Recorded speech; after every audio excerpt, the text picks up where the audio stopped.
इसलिए भगवान के पास जाना क्यों है? अल्टीमेट सोल्यूशन के लिए, पूर्ण सोल्यूशन। तो आज का जो हमारा सत्र है वो शरणागति के ऊपर है। कैसे हम भगवान पर पूरी तरीके से डिपेंडेंट हों, उनको अपने जीवन का केंद्र मान करके चले। शरण का मतलब यही होता है। शरण का बहुत ही विशेष विषय है।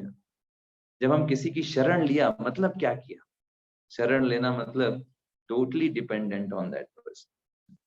वो व्यक्ति अब जो कुछ भी मेरे जीवन में करेगा वही मेरे लिए अच्छा है, इसका मतलब होता है कि शरण लिया। सिर्फ मुख से बोल देने से नहीं होता। कई लोग मंदिर में आते हैं, कहते हैं भगवान हम तो आपके दास हैं, हम तो आपके सेवक हैं, और अगले दिन कुछ गलत हो गया तो उल्टा आकर के मंदिर में आकर के भगवान को ही फिर सुना करके चले जाएंगे।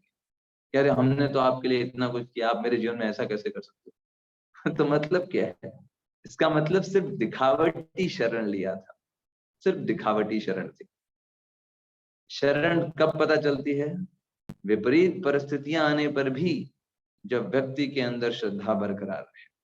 नहीं, मेरे कृष्ण हैं, उन्होंने जो कुछ भी मेरे जीवन में किया ये उनका प्रेम है। भले मुझे वो अच्छा नहीं लगा या मैं उसको अच्छा नहीं समझ पा रहा हूँ अपनी परिस्थितियों के कारण, लेकिन वो मेरे स्वामी हैं, मैं उनसे प्रेम करता हूँ, वो मेरे साथ कैसे बुरा कर सकते हैं? ये श्रद्धा ही शरणागति का एक लक्षण है। इसका मतलब हमने शरणागति ली।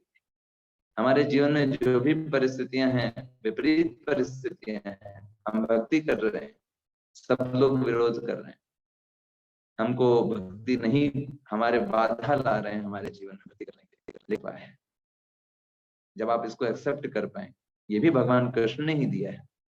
और भगवान कृष्ण जैसे एक सोना होता है, उसको जितना तपाया जाता है उतना चमकता है, ऐसे ही भगवान भी हमको तपा रहे हैं और हमको सोना जैसा निखारेंगे।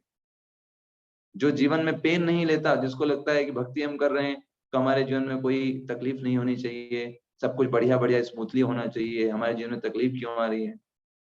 तकलीफ आ रही है, इसका मतलब आप निखर रहे हो। गोपियों के जीवन में कम तकलीफ आई क्या? पांडव क्या बहुत अच्छा जीवन उनका चला? पूरा जीवन भर बहुत ही चुस्त दुरुस्त तंदुरुस्त, पूरा सम्मान प्राप्त किए जीवन भर। न जाने कितनी गालियां गोपियां रोज खाती थी, न जाने कितना पति उनको डांटते थे, न जाने कितना सास ससुर उनको क्या क्या नहीं सुनाते थे, उनको क्या क्या नहीं बोलते होते।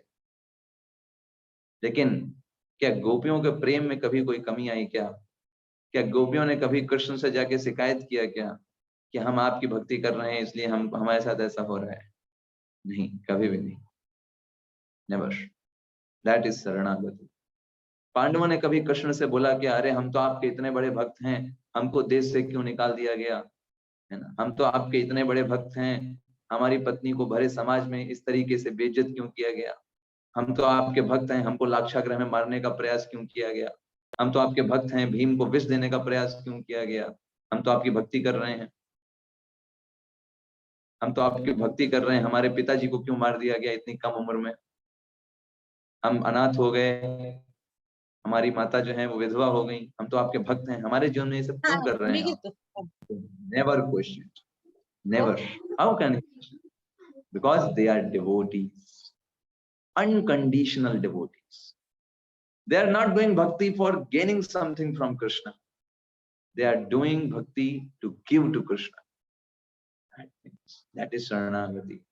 भगवान की भक्ति कर रहे हैं भगवान को प्रसन्न करने के लिए, खुद प्रसन्न होने के लिए नहीं। तो स्वार्थ नहीं, निस्वार्थ भक्ति करना है। जीवन में चाहे जितनी तकलीफें आए, भगवान को नहीं छोड़ेंगे, भगवान की भक्ति को नहीं छोड़ेंगे। अहेतुकी अप्रतिहता ययात्मा सुप्रसीदति, उससे बोलते हैं निष्किंचना भक्ति। ऐसी भक्ति स्वयं को प्रसन्न करती है, हृदय से प्रसन्नता प्राप्त होती है और भगवान को प्रसन्न करती है। छोटी छोटी बातों में जब छोड़ देना, भक्ति ना करना, भगवान में दोष देखना, शंका करना, ये सब जो शरण में नहीं लिया है उन भक्तों के लक्षण। शरणागति का पहला लक्षण हम देखेंगे भी, कई सारे लक्षणों पर हम चिंतन करेंगे, मंथन करेंगे, कैसे वो भक्त हर एक परिस्थिति में भगवान के बारे में एक क्षण भी वो कुछ गलत नहीं सोच सकता। That is the thing. तो अभी हम आज के सत्र के प्रारंभ करने से पूर्व हम 2 मिनट कीर्तन करेंगे और फिर सत्र करेंगे। तो हमने हल्का सा इंट्रोडक्शन बताया आपको सत्र का। तो अभी हम कीर्तन करेंगे। हम भगवान, क्योंकि कलयुग में भगवान की शरण को प्राप्त करने का सर्वोत्तम साधन है भगवान के नाम कीर्तन में आनंद लेना, भगवान के नाम कीर्तन को करना। हरे कृष्णा कृष्णा कृष्णा हरे हरे, हरे राम राम राम हरे हरे, हरे कृष्णा कृष्णा कृष्णा हरे हरे, हरे राम राम राम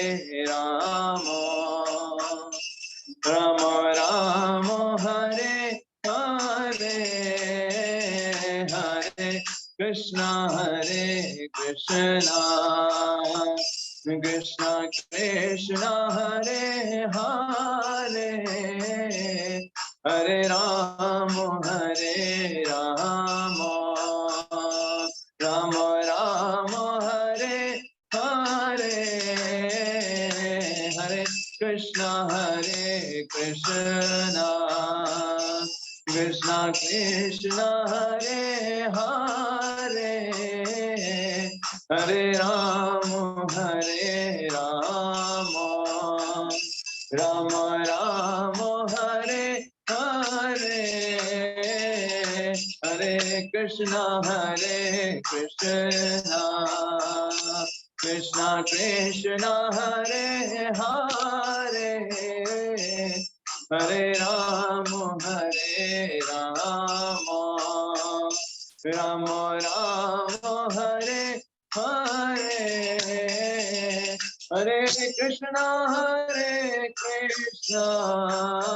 कृष्णा हरे हरे, हरे राम राम राम हरे हरे,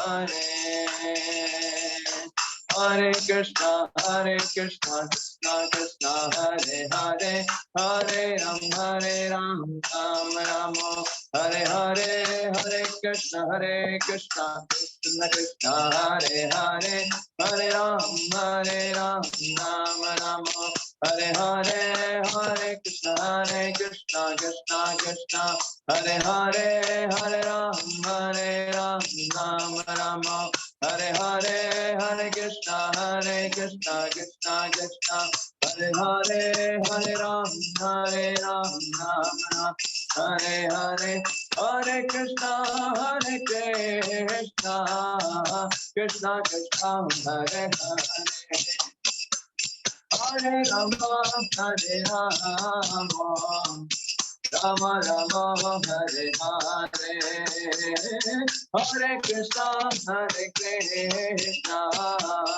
कृष्णा कृष्णा हरे हरे, हरे राम राम राम हरे हरे, हरे कृष्णा कृष्णा कृष्णा हरे हरे, हरे राम राम राम हरे हरे, हरे कृष्णा कृष्णा कृष्णा हरे हरे, हरे राम राम राम हरे हरे, हरे कृष्णा कृष्णा कृष्णा हरे हरे, हरे राम राम राम हरे हरे, हरे कृष्णा कृष्णा कृष्णा हरे हरे, हरे राम राम राम हरे हरे, जया प्रभुपदा प्रभुपदा शिला प्रभुपदा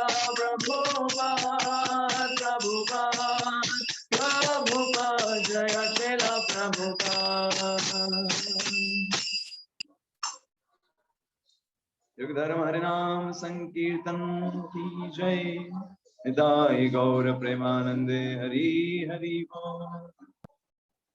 ओम ज्ञानतिमिरन्धस्य ज्ञानाञ्जनशलाकया चक्षुरुन्मीलितं येन तस्मै श्रीगुरवे नमः। नमो विष्णुपादाय कृष्णपृष्ठाय भूतले श्रीमते भक्तिवेदान्त स्वामिनेति नामिने। नमस्ते सारस्वते देवे गौरवाणी प्रचारिणे निर्विशेष शून्यवादी पाश्चात्य देशतारिणे।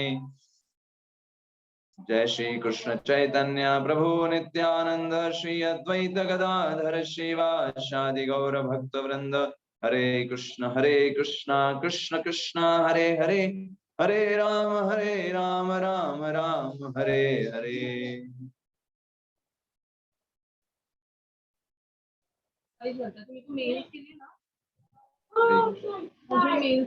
मैं प्रवेश करते हैं।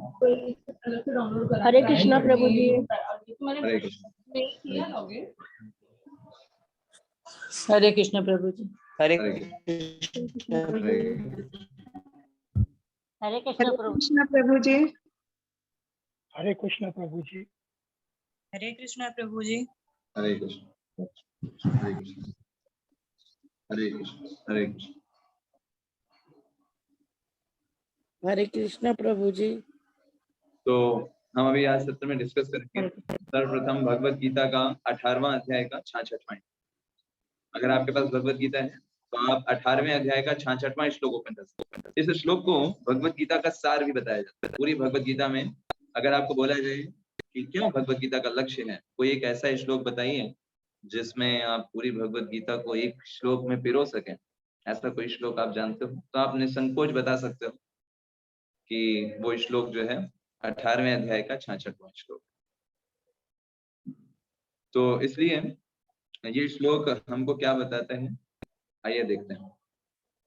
वो श्लोक बताता है सर्वधर्म के बारे में है कि सारे धर्मों सर्वधर्म परित्यज्य माम एकम शरणम व्रज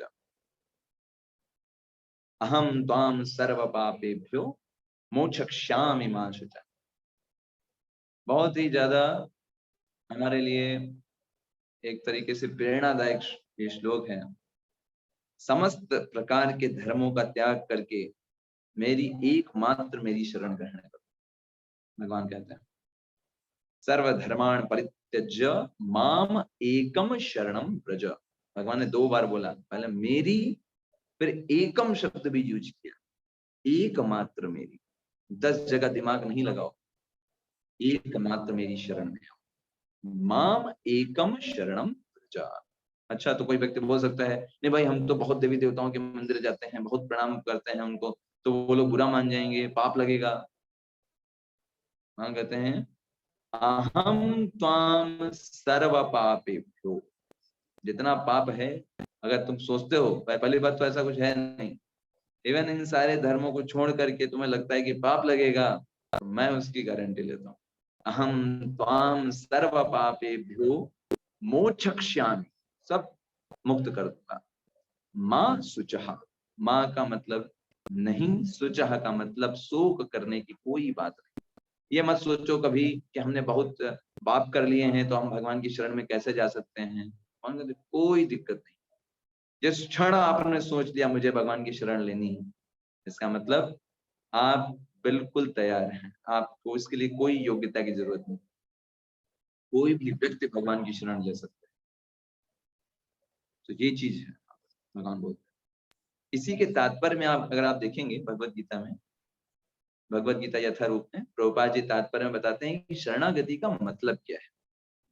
तो शरणागति के 6 लक्षण होते हैं जो श्रील रूप गोस्वामी, जो कि हमारे 6 प्रमुख आचार्य हैं वृंदावन के, उन्होंने शरणागति के 6 लक्षण बताए। कब माना जाए कि भाई कोई व्यक्ति शरणागत हो गया, तो उसके 6 लक्षण में प्रभुपाद जी तात्पर्य में इसी को कोट करते हैं और बताते हैं शरणागति के 6 लक्षण। तो पहला लक्षण क्या है शरणागति का, तो वो श्लोका है प्रभुपाद जी जो कोट करते हैं।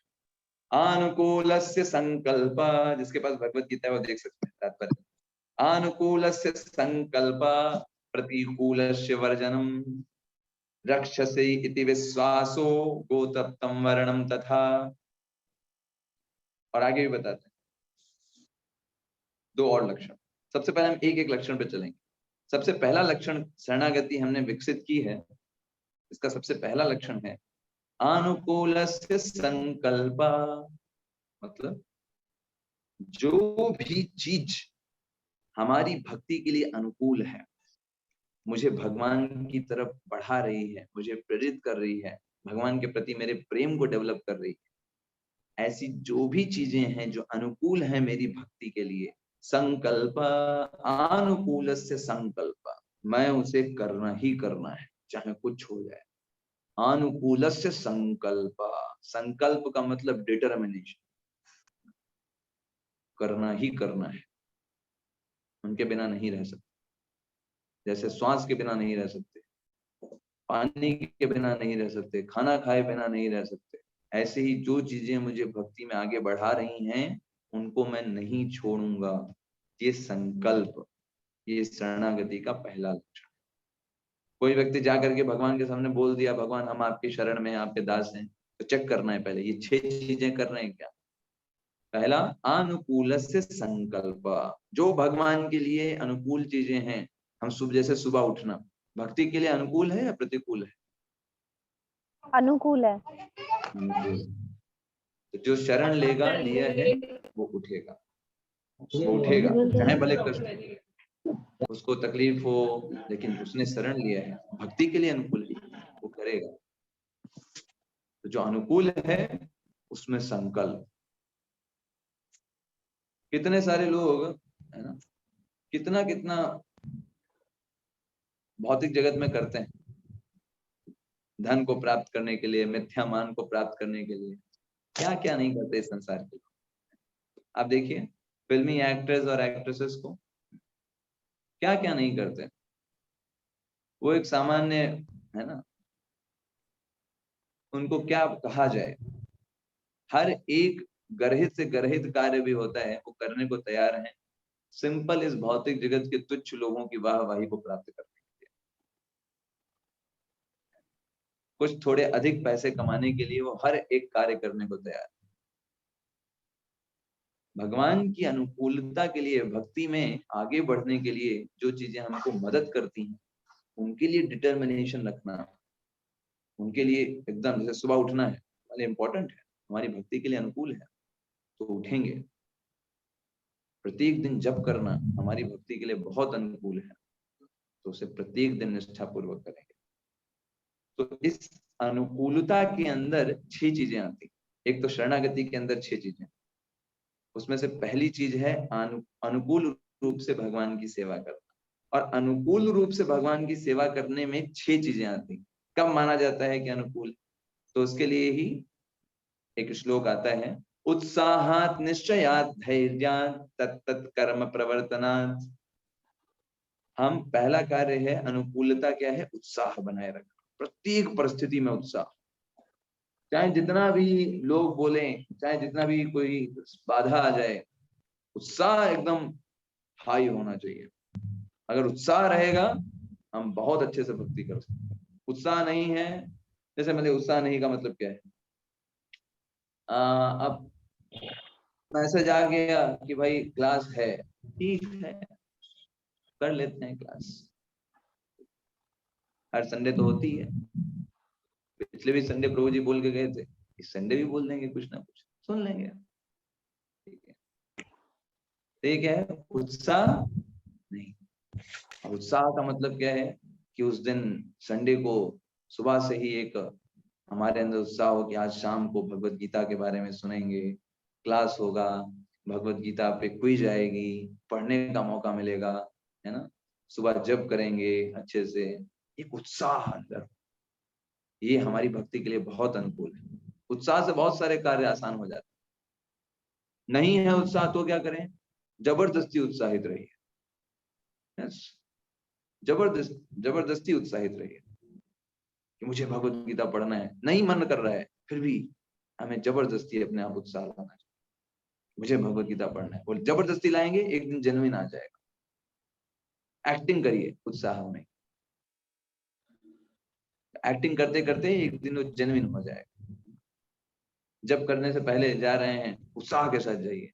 कितना ऑस्पिशियस है, न जाने कितने योनि मिली, कितना भूले भटके, आज योनि मनुष्य योनि में वैष्णवों का संग मिला, उनकी बातें सुना, कितना भाग्यवान हूँ कि हाथ में जप है, झोली माला है, और सबसे बड़ी बात हमारी इच्छा हो रही है जप करने की, कितनी बड़ी बात है। So much opportunity is there and lord's name is there and I am there, instructions are there, सब कुछ है। कितना बढ़िया मौका है जप करने का। उत्साह क्रिएट करिए, फिर जप करिए, जबरदस्ती उत्साह क्रिएट। जैसे एक फुटबॉल की गेंद है, उसमें छेद है, पानी के अंदर डालेंगे क्या होगा? डूब जाएगी या फिर ऊपर तैरती रहेगी? डूब जाएगी। डूब जाएगी। उसको एकदम टाइट कर दीजिए, हवा फुल कर दीजिए, छेद कोई नहीं है उसके अंदर, पानी के अंदर डालिए, क्या होगा? तैरने लगेगी। तैरती रहेगी ऊपर। तो वो जो हवा है वो उत्साह की तरह कार्य करता है, और पानी जो है इस मटेरियल वर्ल्ड क्या? अट्रैक्शन, आकर्षण है। जब हमारा उत्साह एकदम हाई रहेगा, मुझे जप करना है, मुझे कीर्तन करना है, मुझे क्लास करनी है, मुझे रीडिंग करना है, मुझे स्टडी करना है, प्रभुपाद जी के मिशन को आगे बढ़ाना है, उत्साह एकदम हाई, ठीक है। भले हमारे अंदर क्षमता नहीं है, उत्साह हाई है, तो मटेरियल वर्ल्ड के अट्रैक्शन कुछ नहीं कर सकते। अब हमारा खुद ही मॉरल डाउन है, क्या करें, वो साधना कार्ड तो भरना है, चलो कर लेते हैं। तो अब वो तो फिर इसका मतलब फिर भौतिक जगत के आकर्षण आपको बहुत जल्दी खींच लेंगे, क्योंकि आप तो यहाँ मजबूरी में कर, और बद्ध जीवन होने के कारण, बद्ध जीव होने के कारण आपको भौतिक जगत के आकर्षण में बड़ा उत्साह दिखाई देता है, उसमें बड़ा न्यूनेस दिखाई देती है, लेकिन वो सब चुसे हुए च्युइंगम की तरह है, उनमें कुछ मिलने वाला नहीं है। लेकिन वो तो आपको बड़े सुंदर प्रतीत होंगे क्योंकि बद्ध जीवन है। लेकिन ये जो भगवान का नाम है, जो अमृत तुल्य है, ये रोगी होने के कारण आपको रूखा सूखा प्रतीत होता है। इसलिए उत्साह बनाएंगे तो अपने आप भौतिक आकर्षण कम हो जाएंगे। That is the first thing, strength, वो वीकनेस। थॉमस एडिशन मेटलिस्टिक पीपल का एग्जांपल दे रहे हैं, भौतिकवादी। देखिए कितने वो लोग उत्साहित रहते हैं अपने जीवन में, अपने लक्ष्य को प्राप्त करने के लिए, और हम भगवान को प्राप्त करना चाहते हैं। वो तो इस भौतिक जगत में कुछ छोटा मोटा वैज्ञानिक बनने के लिए उत्साहित रहते हैं, कितना वो लोग स्ट्रगल करते हैं, और हम भगवान को प्राप्त करने के लिए हमारे अंदर धैर्य नहीं है, उत्साह नहीं है हमारे अंदर, हमें भगवान को प्राप्त करना। थॉमस एडिशन को जानते हैं, किसका आविष्कार किया उसने? थॉमस एडिशन ने बल्ब का। बल्ब। कितने प्रयोग करने के बाद बल्ब का आविष्कार किया? 1000। हाँ, लगभग 1000 बार असफल हो गया। सोचिए कितना उत्साह उसके अंदर रहा होगा, है ना। अभी हमारा क्या होता है, हमारी भक्ति में अगर थोड़ा एक दो बाधाएं आ जाती हैं, हम कहते हैं अरे प्रभु जी ये समस्या आ गई, वो समस्या आ गई, क्या करा जाए, कैसे किया जाए, है ना। थॉमस एडिशन 1000 बार फेल हो गया, छोड़ा नहीं उसने। ये उसको नहीं आया कि छोड़ो इतना बेकार हो गया, लगा रहा, रगड़ते रहा। एक दिन उसने बल्ब का आविष्कार कर दिया। थॉमस एडिशन जब 60 वर्ष का हो चुका था, बहुत बड़ा वैज्ञानिक हो गया था, रनआउट, है ना, बहुत फेमस। उसने अपनी पूरी एक वैज्ञानिक लैब बनाई, जो इतनी बड़ी लैब थी, लगभग 3 बड़ी फुटबॉल की जो ग्राउंड होता है, फुटबॉल ग्राउंड, उन 3 ग्राउंड को मिला दिया जाए, इतना बड़ा उसकी फील्ड थी, इतनी बड़ी प्रयोगशाला का निर्माण किया। तो एक बार वहां पर प्रयोगशाला रात में सब बंद करके चले गए, उसमें शॉर्ट सर्किट हो गया, पूरी की पूरी प्रयोगशाला में आग लग गई। इतना बड़ी प्रयोगशाला, इतना धन खर्च करके, इतना मेहनत करके बनाई थी उसने। अच्छी बात ये थी कि उसके अंदर कोई आदमी नहीं था, रात का समय था, पूरा दहक रही थी, पूरी की पूरी जल रही थी वो। और थॉमस एडिशन उस समय आया वहां पर अपनी बेटी को लेकर के, उसकी बेटी पड़ोस में थी, और उस दहकती हुई आग को देख रहा था। वो उसके सपने थे जो उसने सोचे थे उस प्रयोगशाला में करने के लिए, वो जल रहे थे। तो उस समय वो अपनी बेटी से क्या बोलता है कि जाओ अपनी मम्मी को बुला लाओ, उसने हो सकता है इतनी बड़ी आग कभी देखी ना हो, देख ले आकर के कितनी बड़ी आग होती है। उसका कितना उत्साह रहा होगा। वो उससे परेशान, व्यथित नहीं हुआ, उसने कहा कोई बात नहीं, ये प्रयोगशाला जल गई तो क्या हुआ, दूसरी बनाऊंगा, फिर से करूंगा, फिर आगे बढ़ूंगा। क्या हमारे अंदर उतना उत्साह है? क्या हम एक बार गिर जाएं या एक बार हम ढीले पड़ जाएं, क्या हम पुनः उतने उत्साह के साथ खड़े होकर के भगवान की भक्ति करते हैं? तो भौतिक जगत में लोग थोड़ा मोड़ा कुछ बड़ा व्यक्ति बनने के लिए कितना उत्साही रहते हैं, क्या क्या नहीं करते, लेकिन हम कहते हैं नहीं, भगवान मेरे साथ ऐसा क्यों कर रहे हैं? शरणागति में कमी, शरणागति में कमी। फर्स्ट उत्साह, दूसरा निश्चय। उत्साह के बाद दूसरा क्या आता है? निश्चय होना। ये अनुकूल तत्वों में है, हमेशा एकदम दृढ़ निश्चय होना, दृढ़ निश्चय। निश्चय का मतलब क्या होता है कि पूरा विश्वास कि मैं जो कर रहा हूं that is the perfect thing. यही वो मार्ग है जो मुझे मनुष्य जीवन के लिए करना है। अपने ऊपर विश्वास नहीं होना चाहिए, प्रोसेस पे विश्वास होना चाहिए। भक्ति प्रोसेस इतनी स्ट्रांग है कि मैं तो पतित हूं, मुझे पता है, लेकिन मैं जिस प्रोसेस को फॉलो कर रहा हूं वो इतनी स्ट्रांग है कि ये मुझे खींच के भगवत धाम लेकर के जाएगी, और इसमें कोई संदेह नहीं होना चाहिए। इसको बोलते हैं निश्चय। आप कहीं रास्ते पे जा रहे हैं, आपको दिल्ली जाना है, लेकिन आपको निश्चय नहीं है कि ये रास्ता दिल्ली जा रहा है कि नहीं जा रहा है। क्या गाड़ी आप फुल स्पीड में चला पाओगे? नहीं। गाड़ी कभी चलाएंगे, कभी दूसरा गियर डाल देंगे, फिर खिड़की खोलेंगे, दो लोगों से पूछेंगे भैया ये कहाँ जा रहा है, तो कोई कहेगा नहीं आता हमको, कोई बोलेगा हाँ शायद तो दिल्ली जा रहा था, पिछली बार गए तो दिल्ली पहुंच गए थे, है ना? दूसरा कुछ और बताएगा, तीसरा कुछ और बताएगा। आप निश्चय में नहीं है तो आप गाड़ी फुल स्पीड में चला ही नहीं पाओगे।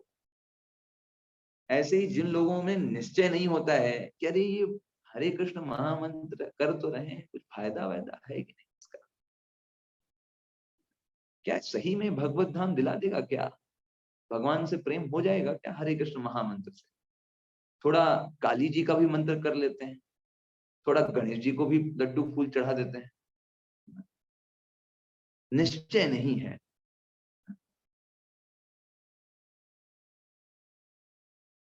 ये करने में संभव है, सब कुछ कर सकता है।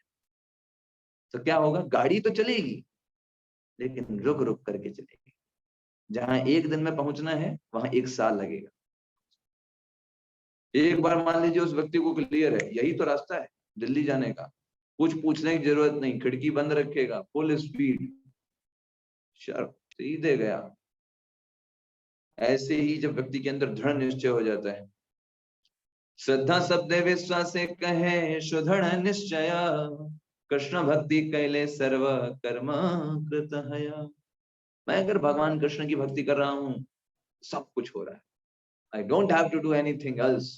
I don't have to serve any other devatas, demigods or so-called demigoddess. किसी के देवी देवता की पूजा करने की आवश्यकता है।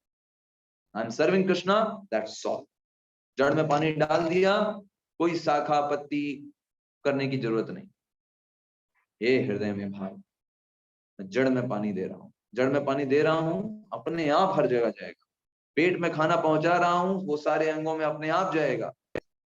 ये भावना के साथ निश्चय, ये कृष्ण है। जिस प्रकार जड़ का पानी समस्त शाखाओं में चला जाता है, पेट का खाना समस्त अंगों में शक्ति पहुंचा देता है, उसी प्रकार से भगवान कृष्ण के प्रति की गई सेवा सभी को संतुष्ट कर देती है। यस्मिन तुष्टे जगत तुष्टम, भगवान वो कृष्ण है। भगवान कृष्ण एक तुष्ट हो गए आपकी सेवा से, पूरा जगत तुष्ट हो जाएगा, पूरा जगत संतुष्ट हो जाएगा। जब पांडवों को वनवास मिला था तो दुर्योधन ने दुर्वासा मुनि को भेज दिया था कि आप जाओ वहां पर और उनको इस तरीके से बेइज्जत कर दो कि तुम्हारे पास कुछ खाने को नहीं है। और तब जाना जब द्रौपदी ने खाना खा लिया, क्योंकि उसके पास अच्छे पात्र था। अच्छे पात्र तब तक कार्य करता है जब तक द्रौपदी ने नहीं खाया, कितना भी खाना दे सकता था। भगवान ने इतना सुंदर व्यवस्था की थी। द्रौपदी ने खाना खा लिया, उसके बाद दुर्वासा मुनि अपने 60,000 शिष्यों के साथ पहुंचे, कहिए भाई हम अतिथि हैं, हमारी सेवा करिए। आप सब लोग परेशान, पांडव परेशान, क्या किया जाए। तो जिस प्रकार डिवोटीज का ये नेचर होता है, जब भी कोई समस्या है जाएंगे सिर्फ भगवान की शरण, कोई देवी देवता नहीं, शरण भगवान की शरण में गए। भगवान तुरंत प्रकट हो गए और कहा कि दिखाओ अच्छे पात्र में क्या है। द्रौपदी ने कहा कुछ नहीं है अच्छे पात्र में। भगवान ने कहा दिखाओ तो, और भगवान ने अक्षय पात्र लिया और उसमें एक छोटा सा चावल का दाना पड़ा हुआ था, और भगवान ने वो चावल का दाना निकाला और उसको चखा। वाह कितना सुंदर स्वाद है इसका, और भगवान संतुष्ट हो गए। जितने भी लोग, वो दुर्वासा मुनि उनके जो 60,000 शिष्य थे, वो सब स्नान करने गए थे और वहीं पर जाकर के उनके पेट फूलने लग गए। पूरा पेट में पूरा सब ऐसा लगा कि सब भर गया खाना उनके। अब उन लोगों ने सोचा कि अरे हम तो अभी बोल करके आए हैं कि 60,000 लोगों के लिए खाना तैयार रखो, पेट तो सबका फूल रहा है। सब लोगों को लगा तो एक दाना नहीं अंदर जाएगा हमारे। उधर से भगवान कृष्ण ने कहा भीम से, जाओ भीम जरा लेके आओ 60,000 शिष्यों को। अब भीम तो चले, कहा 60,000 शिष्यों को भी लेके आते हैं। और वो लोग वहां पे स्नान कर रहे थे, उन्होंने देखा भीम आ रहे हैं लेने के लिए। उन्होंने, भीम ने कहा चलिए आप सबके लिए भोजन तैयार है वहां पर। उन लोगों ने बोला नहीं नहीं हम नहीं जाने वाले, और वहीं से सब लोग निकल के सीधे भाग गए दूसरी तरफ। उन्होंने कहा भीम है कहीं जबरदस्ती पकड़ के लेके चला गया, वो भी दिक्कत। इतना बल था भीम के पास, सब भाग गए वहां से। तो भगवान अगर तुष्ट हो गए तो किसी को तुष्ट करने की जरूरत नहीं। और भगवान तुष्ट अगर नहीं हुए तो कितना भी सर पटक लीजिए, कहीं भी कुछ नहीं होने वाला, इसी में टेलवर्ड में रहना है। तो ये निश्चय कि जो मैं कर रहा हूं,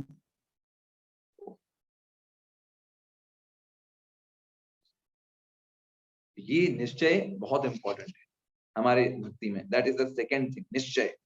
ऐसे ही जब प्रभुपाद जी 1922 में प्रभुपाद जी पहली बार अपने गुरु महाराज से मिले, और 1965 में अमेरिका गए। और जब प्रभुपाद जी गृहस्थ आश्रम में थे, तो एक बार का समय है, जापान के बहुत सारे वायुयान आकर के भारत पे अटैक कर रहे थे। तो उस समय कलकत्ता में प्रभुपाद जी थे और घर में उनकी पत्नी थी, बच्चे थे। तो प्रभुपाद जी सबको एक रिस्पॉन्सिबल गृहस्थ की तरह वो चाह रहे थे कि सभी लोग मायापुर थोड़े उस समय तक चले जाएं, जब तक कलकत्ता में ये सब अटैक्स वगैरह चल रहे हैं, बॉम्ब्स के अटैक हो रहे हैं। तो उनको मायापुर ले जाना चाहते थे, लेकिन उनकी पत्नी ने बोला कि नहीं हम मायापुर नहीं जाएंगे, हम यहीं पे रहेंगे कलकत्ता में। प्रभुपाद जी ने कहा ठीक है, तो हम भी यहीं पे रहते हैं। और प्रभुपाद जी वहां पर उस समय, उस दिन की बात है, वो कचौड़ी बना रहे थे भगवान को भोग लगाने के लिए। तो कचौड़ी बनाते बनाते बहुत सारी आवाज आ रही थी अटैक की, कहीं बम गिर रहा था, आवाज आ रही थी बम करके, सब लोग डर जा रहे थे। तो प्रभुपाद जी से पूछा एक व्यक्ति ने कि आपको डर नहीं लग रहा क्या, कहीं बम आपके ही घर पे गिर गया और सबके सब लोग मर गए तो क्या? प्रभुपाद जी ने कहा मुझे किसी चीज का डर नहीं। क्यों? क्योंकि मैं भगवान की सेवा में लगा हूं। शरीर तो एक ना एक दिन जाना ही है। आज बम से नहीं जाएगा तो कल कोई और मार देगा। शरीर तो जाना ही है, शरीर को तो मैं चाह करके भी नहीं रोक पाऊंगा, लेकिन भगवान की सेवा में लगा हुआ हूं, जाएगा तो भगवान की सेवा में ही जाएगा, तो अच्छी बात है। और अगर बम नहीं गिरता है तो भगवान के लिए भोग बना ही रहा हूँ, आराम से बाद में भगवान के भोग को लगा करके कचौड़ी खाऊंगा, टेंशन किस बात की। अगर बम गिर भी जाता है तो भगवान की सेवा में लगा हुआ हूँ तो भाई भगवत धाम जाऊंगा, और अगर बम नहीं गिरता है तो बाद में कचौड़ी खाना, टेंशन किस बात के लिए। निश्चय स्ट्रॉन्ग कि भगवान की सेवा में है तो हर एक चीज जो है वो हमारे लिए अच्छी है। तीसरा, धैर्य रखें। आप देखेंगे उत्साह, निश्चय और अगर धैर्य नहीं है, धैर्य का मतलब क्या है कि भाई हर एक चीज में टाइम लगता है, हर एक चीज में टाइम लगता है। ऐसा नहीं है कि आज से हम भक्ति कर रहे हैं, आज से ही हमारे सब कुछ हमको दिखने लग जाए, कृष्ण दिखने लग जाए, है ना, बांसुरी लिए, है ना, और आज से ही सब हमारा अश्रु प्रवाह होने लग जाए, रोमांच शुद्ध, है ना, पूरा सब गदगद हो जाए। प्रभु जी हमारे आंखों से आंसू क्यों नहीं आ रहे भगवान का नाम लेते हुए? अरे भैया अभी कैसे आएंगे आपकी आंखों से? अभी तो आप भौतिक जगत के पीछे, लोगों के पीछे रो रहे हैं, और अगर अगर जबरदस्ती आप अगर रोने का प्रयास भी करेंगे तो आज भगवान के लिए रोएंगे, कल कोई कुछ बोल देगा तो उसके बाद रोएंगे, भौतिक जगत के लिए रोएंगे। तो अभी हम भौतिक जगत के लिए ज्यादा रोते हैं। तो एक भक्त जब रोता है वो सिर्फ कृष्ण के लिए रोता है। भक्त के आंसू कृष्ण के लिए रिजर्व होते हैं। इस भौतिक जगत के तुच्छ लोगों के कहने पर किसी ने कुछ बोल दिया, किसी ने कुछ कह दिया, उसलिए वो नहीं रोता, वो कोई फिक्र भी नहीं करता उन लोग वास्तविकता में। लेकिन हमारी वो अभी वो स्थिति नहीं है। हमें इसलिए धैर्य रखना चाहिए। ये नहीं कि आज जब कर रहे हैं आज ही से हम पूरा 24 घंटे कृष्ण कॉन्शियसनेस हो जाएंगे।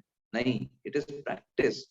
हर चीज के लिए प्रैक्टिस की जरूरत पड़ती है। और प्रैक्टिस ऐसा नहीं है आज आपने स्टार्ट किया कल सीख जाएंगे और कल आप बहुत एक्सपर्ट बन जाएंगे। आज आपने एरोप्लेन में बैठे और कल से आप उड़ाने लग गए, ऐसा नहीं होता। ट्रेनिंग की जरूरत पड़ती है। Training takes time. Prabhupada ji हमेशा एग्जाम्पल देते हैं। किसी व्यक्ति का विवाह होता है ना, जैसे किसी स्त्री का विवाह हुआ और वो सोचे कि अगले दिन उसको पुत्र प्राप्त हो जाए, तो ऐसा नहीं होता। It takes time. हर प्रक्रिया का एक समय निर्धारित होता है, एक समय होता है, उसके आधार पर वो कार्य होता है। तो धैर्य आवश्यक है। हम भी भक्ति की प्रक्रिया में हैं। इसका मतलब ये नहीं कि आज हम भक्ति कर रहे हैं और सब कुछ कल हो जाएगा। इट डिपेंड्स हम कितना तीव्रता से भक्ति कर रहे हैं। कभी कभी जन्म भी लग सकते हैं, 10-12 जन्म लग सकते हैं हमारी भक्ति को पूरी तरीके से मैच्योर होने के लिए, फुल्ली डेडिकेट करने के लिए। क्योंकि बहुत सारी मटेरियल कंडीशनिंग है, काम क्रोध मत लोभ, इन कंडीशनिंग के कारण उसको मैच्योर होने के लिए जन्म भी लग सकते हैं। और कभी कभी अगर हम बहुत स्ट्रांग और एकदम फुल फेथ के साथ हैं, एक जन्म भी हो सकता है। प्रभुपाद जी हमेशा कहते थे नेवर, है ना, कभी भी अगले जन्म पे टालो मत। वन स्ट्रोक सोल्यूशन, इस जन्म में खत्म करो, एक जन्म में खत्म करो, प्रभुपाद जी बोलते हैं। तो इसको बोलते हैं धैर्य रखना, बहुत जरूरी है। ये नहीं कि अब हमको कुछ, अभी हम भक्ति में स्टार्टिंग में तो बड़ा अच्छा लगता था प्रभु जी, बड़ा अच्छा लगता था जप करना और बड़ा अच्छा लगता था रीडिंग करना, क्लास सुनना, अभी उतना अच्छा नहीं लग रहा है इसलिए हम फिर नहीं कर रहे हैं। तो धैर्य कहाँ है आपका? आप तो मन के आधार पर ही चल रहे हैं। मन को अच्छा लग रहा है तो कर रहे हैं, नहीं अच्छा लग रहा है तो नहीं कर रहे। विपरीत परिस्थितियों में भी अपने आप को लगा करके रखना, छोड़ना नहीं। जैसे थॉमस एडिसन का एग्जाम्पल दिया, 1000 बार असफलता मिली लेकिन उसने छोड़ा नहीं। ऐसे ही हम अभी एक बहुत फेमस व्यक्ति हुआ था दशरथ माझी, तो उसने देखिए कितना उसके अंदर ये चीज थी, प्रयास करने का उत्साह कितना था। पूरे के पूरे पहाड़ को काट डाला उसने अकेले रोड बनाने के लिए। हमारे सामने भौतिक जगत में हम देख सकते हैं लोगों के अंदर कितना उत्साह, कितना धैर्य है, अकेले दम पे क्या क्या नहीं कर जाते। और हमारे अंदर धैर्य की कमी होने के कारण हमें लगता है नहीं नहीं हमको तो हम नहीं कर पाएंगे, ऐसे करके हम सोचते हैं। तो वो चीज अच्छी नहीं है। चैतन्य महाप्रभु जो स्वयं भगवान श्री कृष्ण के अवतार हैं, भगवान श्री कृष्ण ही हैं, कलयुग में आते हैं। तो एक बार एक मुकुंद भक्त थे चैतन्य महाप्रभु के। तो मुकुंद को चैतन्य महाप्रभु ने बोला, मुकुंद तुमको 1 मिलियन जन्म लगेंगे मुझे प्राप्त करने के लिए। कितने जन्म लगेंगे? 1 मिलियन। 1 मिलियन कितना होता है? 10 लाख। 10 लाख। तुमको 10 लाख जन्म लेने पड़ेंगे मुझे प्राप्ति करने के लिए, तुम्हारे जो अभी तुम्हारा स्तर है उस आधार। तो मुकुंद डांस करने लगे वहां पर, एक्सटेसी, एकदम झूमने लग गए। तो सबने पूछा, अरे आप ये 10 लाख जन्म आपको लगेंगे भगवान को प्राप्त करने के लिए, आप डांस कर रहे हो? तो उन्होंने क्या बोला कि 10 लाख जन्म के बाद मुझे भगवान स्वीकार कर रहे हैं, कितना बड़ा कार्य। 10 लाख जन्म क्या है, कट जाएंगे, इसमें कौन सी बड़ी। लेकिन 10 लाख, चैतन्य महाप्रभु बोल रहे हैं कि 10 लाख जन्म के बाद वो मुझे स्वीकार करेंगे, कितनी बड़ी कृपा है, क्यों नहीं डांस करूं। 10 लाख जन्म है ना, कट जाएंगे, क्या समस्या है। धैर्य, धैर्य रख। हम यहाँ पर 10 साल नहीं धैर्य रख पाते। हम सोचते हैं अरे हमारे अंदर क्यों नहीं हो रहा है, हम क्यों नहीं करते। लगे रहो, रगड़ना है, स्ट्रगल करना पड़ेगा, है ना। ऐसा नहीं है कि बड़ा स्मूथिंग हो जाएगा, रगड़ना पड़ेगा। लोग बोलेंगे, विरोध करेंगे, गालियां देंगे, लेकिन कभी पीछे मुड़ करके नहीं देखना, अपमानित करेंगे। तो ये सब टेस्ट होते हैं भगवान की भक्ति में, और भक्त रिलीज करते हैं इन टेस्ट को। आप देखिए, हम किसी भी भक्त का ले लीजिए, क्या भक्त के जीवन में तकलीफें नहीं आई? कोई ऐसा भक्त बताइए जिसका जीवन जो है, कोई उसके भौतिक जीवन में तकलीफें नहीं आई हो, बहुत स्मूथली चला गया। कोई भी ले लीजिए, मीरा जी को ले लीजिए, तुकाराम जी को ले लीजिए, भौतिक रूप से कितना अपमानित किया गया, कितना कष्ट दिए गए, लेकिन उनको फर्क नहीं पड़ता। उनको इतना भगवान में निश्चय है, धैर्य है, उत्साह है, कोई रोक नहीं पाया, कोई उनको कुछ कर नहीं पाया। क्या कर सकते हैं कोई लोग? जिसके अंदर उत्साह है, जिसने निश्चय बना लिया है, जिसके अंदर धैर्य है भगवान को प्राप्त करने का, उसे पता है मैं जो प्रोसेस कर रहा हूँ ये क्लियर है, कौन रोक सकता है उसको? रोकेगा उसको ना जिसको खुद ही शंका है, सही है गलत है, 10 लोग आके बता देंगे तो कहेगा हाँ सही बात। तो खुद कन्विंस है जो यही सही रास्ता है, उसको कौन रोक सकता है? उत्साहात निश्चयात धैर्यात एंड तत्त कर्म प्रवर्तनात्। चौथी चीज, जो चीजें शास्त्रों में मना की गई हैं करने को, उनको नहीं करना।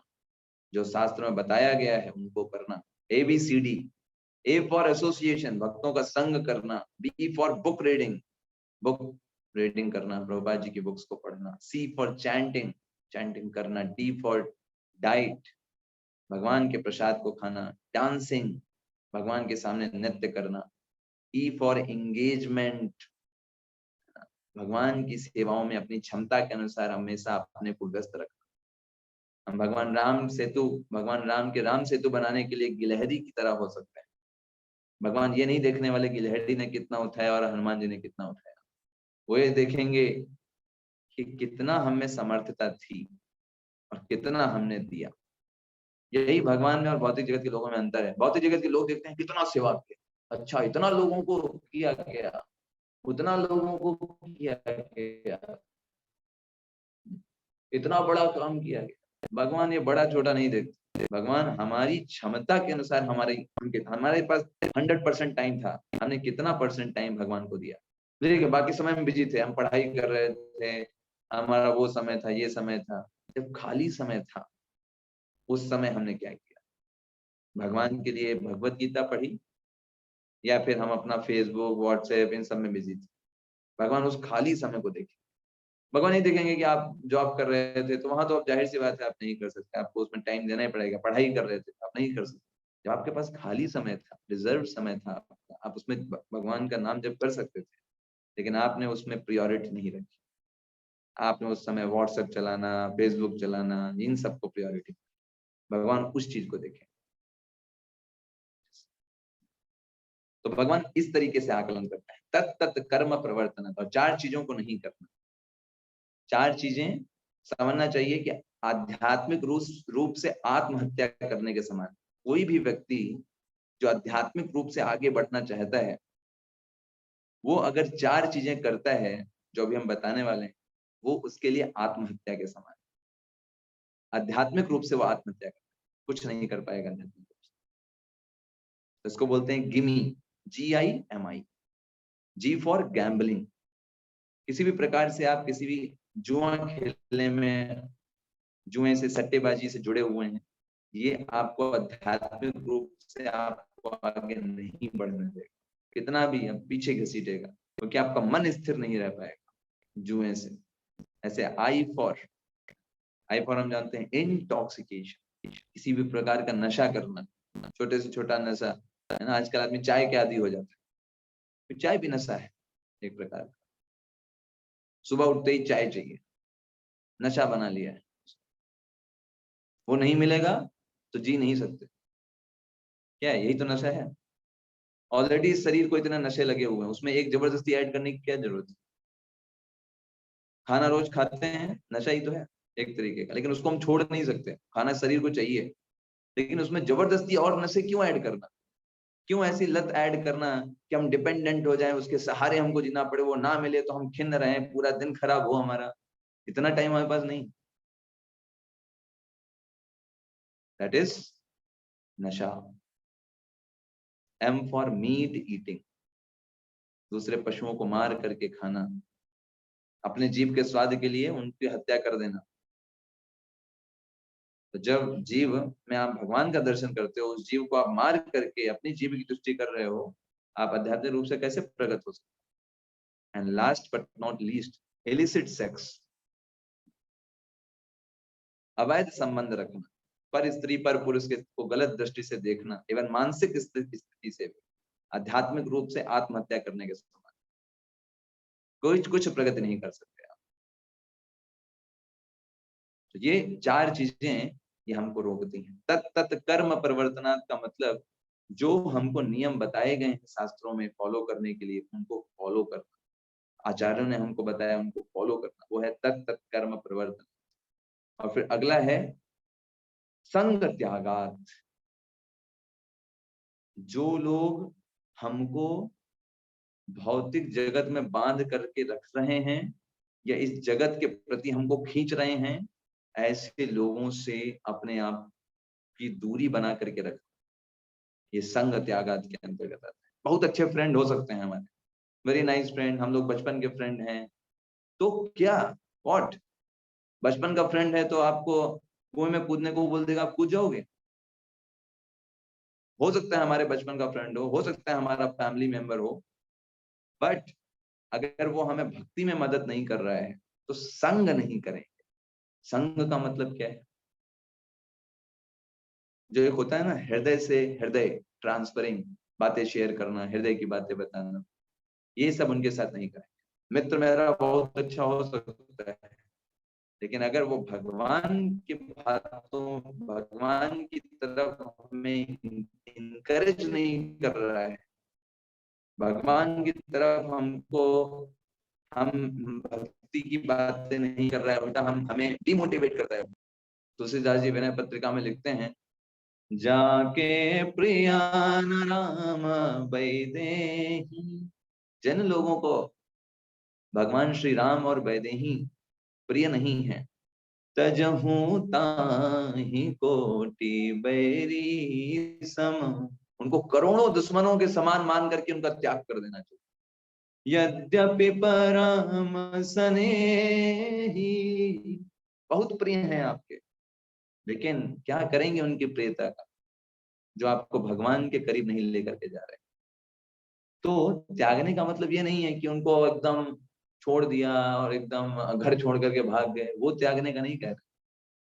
त्यागने का मतलब है हृदय नहीं उनके साथ शेयर करना, हृदय उनके साथ शेयर करना जो रेस्पेक्ट करते हैं डिवोशन की, जो उसकी कद्र करता है, उसको अहमियत देते हैं, हमारे लिए वो अहम व्यक्ति है। संग त्यागात मतलब उन लोगों की संग में रहना, उनसे हंसी ठिठोली करना, मजाक करना, ऐसे लोगों के साथ नहीं करना चाहिए जो अभक्त हैं, दूर रहना चाहिए ऐसे लोग। क्योंकि क्या होता है, हमारी चेतना उनसे प्रभावित हो जाती है। जैसे लोगों के साथ आप रहेंगे ना, आप बोल सकते हैं अरे हमें क्या फर्क पड़ता है, हम तो भक्ति कर रहे हैं ना, वो लोग तो भगवान के बारे में उल्टा सीधा बोलते हैं, भक्ति के बारे में उल्टा सीधा बोलते हैं, हमें क्या करना, हम तो भक्ति कर रहे हैं। आपको करना कुछ नहीं, लेकिन आप करने लगोगे कुछ दिनों के बाद, क्योंकि हमारी चेतना, हम शुद्ध भक्त नहीं है, हमारी चेतना बाहरी वातावरण से प्रभावित होती है। जैसे लोगों का संग करेंगे, हमारे मन में वैसे ही कुविचार उत्पन्न हो जाएंगे, एक हम भी शंका करने लगेंगे उन्हीं लोगों की तरह। जिस प्रकार शराबियों का संग करके कोई अच्छा खासा व्यक्ति भी एक दिन शराबी बन जाएगा, वो बोलेगा इतना भी बुरा नहीं है शराब पीना, सारे दोस्त लोग पीते हैं, क्या हुआ, वो भी एक दिन शराबी बन जाएगा। संग जैसा संग वैसा रंग। चैतन्य महाप्रभु ने सबसे पहले वैष्णव की डेफिनेशन यही दिया, असंग संग त्याग, असत संग त्याग, यही वैष्णव आचार। वैष्णव कौन है? जो असत लोगों को छोड़ने की हिम्मत रखता है। आप भक्त नहीं है, डिवोटी नहीं है, तो आप चाहे मेरे कितने भी प्रिय हों, बहुत छोटे पर से मित्र हों, बहुत हमारे परिवार के सबसे परिवार में आप हैं, लेकिन आपका संग नहीं करेंगे, रिस्पेक्ट आपको करेंगे, संग आपका नहीं करेंगे। क्या आपसे हम बातें शेयर करें, सब करें, नो। इसके लिए भक्त के साथ heart sharing, yes, that is the thing. फिर संग त्यागात, और सबसे छठा है सतो वृत्ति। सतो वृत्ति का मतलब है भक्तों का संग करना। एक है अभक्तों का संग त्यागना और दूसरा है छठा है भक्तों का संग करना, जितना अधिक से अधिक कर सके। मंदिर जाना, भक्तों के संग उनका दर्शन करना, है ना, और उनको प्रणाम करना। एक क्या बताया क्षण, प्रभु जी, फिर से प्रभु जी छठवां को फिर से बताइए ना। छठा का मतलब है सतोव्रते। सतोव्रते मतलब भक्तों का संग करना। जितना भक्तों का संग करेंगे उतना भगवान से प्रीति बढ़ेगी। ऐसा कहा जाता है जिन पक्षियों का लक्ष्य समान है वो साथ में उड़ते हैं, साथ में उड़ते हैं वो लोग। लक्ष्य एक है ना, क्या है? भगवान की प्रसन्नता है। भगवान की प्रसन्नता लक्ष्य है तो वो लोग साथ में बहुत अच्छे से सेवा कर सकते हैं। और बहुत रिस्पेक्ट करना, उनको प्रणाम करना, उनको इस दृष्टि से देखना कि कितने रेयर हैं ऐसे सोल। भगवान भगवत गीता में बोलते हैं ना, मनुष्याणाम सहस्रेषु कश्चिद यतति सिद्धये यततामपि सिद्धानां कश्चिन् मां वेत्ति तत्त्वतः। हजारों हजारों मनुष्य में कोई एक व्यक्ति होता है जो जिज्ञासा रखता है मेरे बारे में जानने के लिए, और ऐसे हजारों मनुष्य में से कोई एक मनुष्य मुझको जान पाता है। और जान कौन पाता है? जो भक्त है। सोचिए कितना रेयर है डिवोटी। तो ऐसे डिवोटी जो रेयर हैं उनका संग करना, अपने आप को फॉर्चुनेट मानना, उनका संग का मौका मिले, उनका समय मिले, अपने आप को भाग्यशाली मानना। साधु संग सर्व शास्त्र कहे, लव मात्र साधु संग सर्व सिद्धि है। सारे शास्त्र ये कहते हैं साधु का संग करो, साधु का संग करो। एक क्षण साधु का संग मिल जाए तो हमेशा सभी सिद्धियां प्राप्त हो सकती। लेकिन वही बात है, साधु तो हमारे ऊपर कृपा करने के लिए तैयार हैं, क्या हम कृपा लेने के लिए तैयार हैं? हमारी चेतना है उनका संग करने की। हमें भी अपनी चेतना को अच्छा करना। देखिए नारद जी जैसे भक्त हैं वो हमेशा जीवों पर कृपा करते हैं। कितने सारे जीवों को नारद जी ने जो है भगवान का भक्त बनाया। ध्रुव महाराज, प्रहलाद महाराज, प्राचीन बाहिर, दक्ष महाराज के 10,000 पुत्र, सबको डिवोटी बनाते हैं, कंपैशनेट। वो जानते हैं कि यही एक माध्यम है जिससे जीव जो है वो प्रसन्न हो सकता है। ऐसे भक्तों की संग लेने की इच्छा रखना, सतोवृत्ति, लालायित रहना उनका संग प्राप्त करने के लिए, इसे बोलते हैं सतोवृत्ति। तो ये हमने एक चीज के अंदर पढ़ा, अनुकूल से संकल्प के अंदर ये 6 चीजें हैं। ये भगवान की भक्ति के लिए अनुकूल चीजें हैं जिनको बोला जाता है हमको करना चाहिए। शरणागति का पहला लक्षण। क्लियर सभी को? इसमें कोई डाउट है?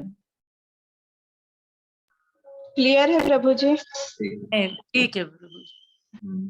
तो दूसरा विषय है शरणागति का, वो है प्रतिकूलस्य वर्जनम। ये शरणागति का दूसरा लक्षण जो प्रभुपाद जी परपट में लिखते हैं 18वें अध्याय के 66वें श्लोक।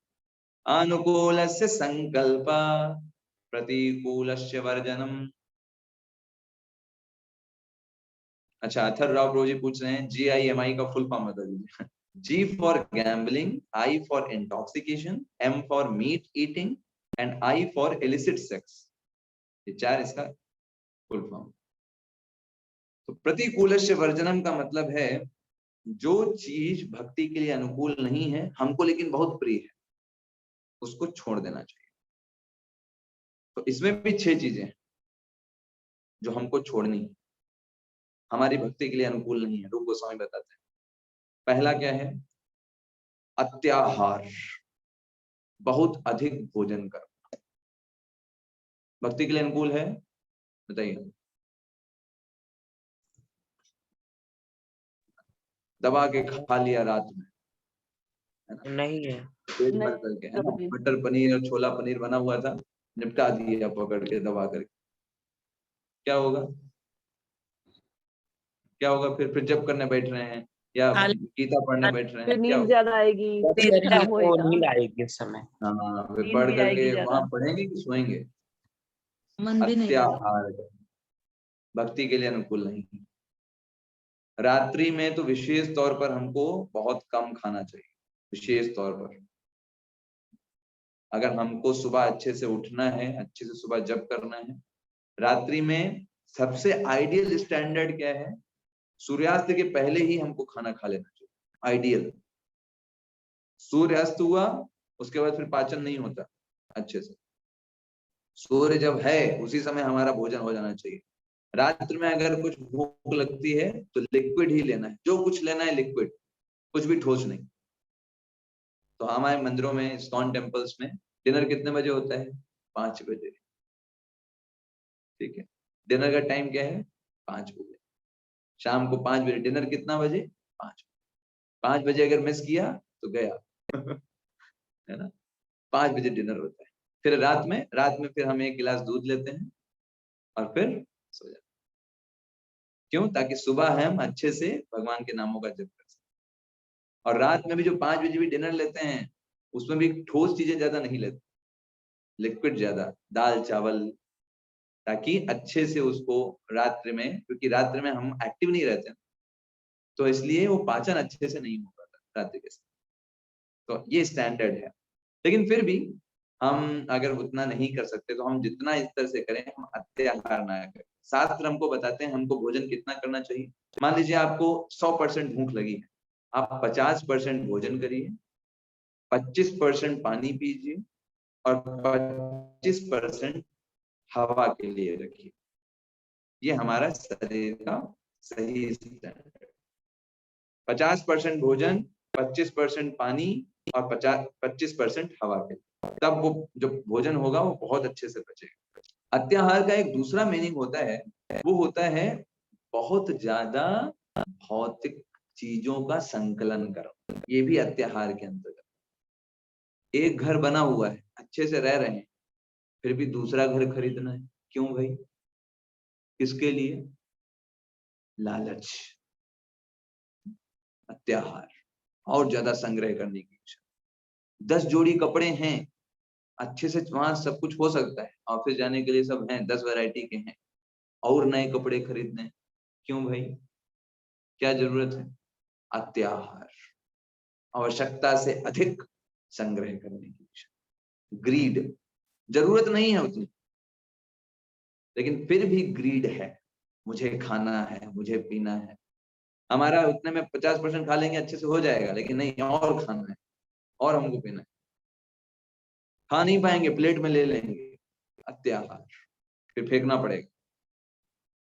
प्रभुपाद जी कहते हैं, देखिए मनुष्य कितना लालची होता है। आप एक बोरा गेहूं हो, आप उसे रोड पे बिखरा दीजिए, पक्षी होगा वो आएगा, एक बोरा जो गेहूं होगा उससे एक गेहूं निकाल लेके उड़ जाएगा। अगर कोई मनुष्य जा रहा होगा वो क्या करेगा? पूरा ले लेगा, पूरी बोरी ले लेगा। वो पूरा बोरा लेके जाएगा, अधिक हो सके बोले। वो पूरा बोरा लेके जाएगा। तो ये मनुष्य की फितरत होती है, अत्याहार। वो ये नहीं देखेगा अरे हमको जो है जितनी जरूरत है उतना ले लें, बाकी और लोगों के लिए छोड़, नहीं, उसे सब चाहिए, नीड और ग्रीड। तो जो आध्यात्मिक रूप से प्रगत होना चाहता है, वो अगर इतना भौतिक सोचेगा, पैसा बचा लें, ये कर लें, वो पैसा रख लें, ये पैसा ना जाने पाए, कोई वो ना कर पाए, हमारा पैसा, हाय पैसा, तो कर लिया भक्ति, वो हो गई भक्ति उसकी।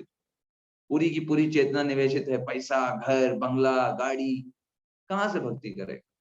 भक्ति के लिए जगह खाली होनी चाहिए ना, भगवान के लिए जगह खाली होनी चाहिए। सारी चेतना का निवेश पैसा पैसा पैसा, और लास्ट में हाथ खुला छोड़ के, मुंह खुला छोड़ के गए, एक पैसा नहीं साथ में। तो आज एक व्यक्ति का देख रहा था, उस व्यक्ति ने लिखा था कि व्यक्ति जो होता है वसीयत में लिखता है तो उसमें एक व्यक्ति के नाम कुछ भी नहीं लिख पाता। किसके नाम? खुद के नाम। वसीयत में वो सबको डिस्ट्रीब्यूट कर देता है, बेटे को ये मिलेगा, संस्था को ये दे देंगे, उसको ये दे देंगे। बेचारे के खुद के नाम पे वो कुछ भी नहीं लिख पाता, लेकिन जीवन भर वो उससे यही सोचता है, ये हम और बड़ा घर बनवाएंगे, यहाँ घर बनवा लेंगे, घर में एक और कमरा बनवाएंगे और उस पर धन खर्च करेंगे। क्या जरूरत है उसको?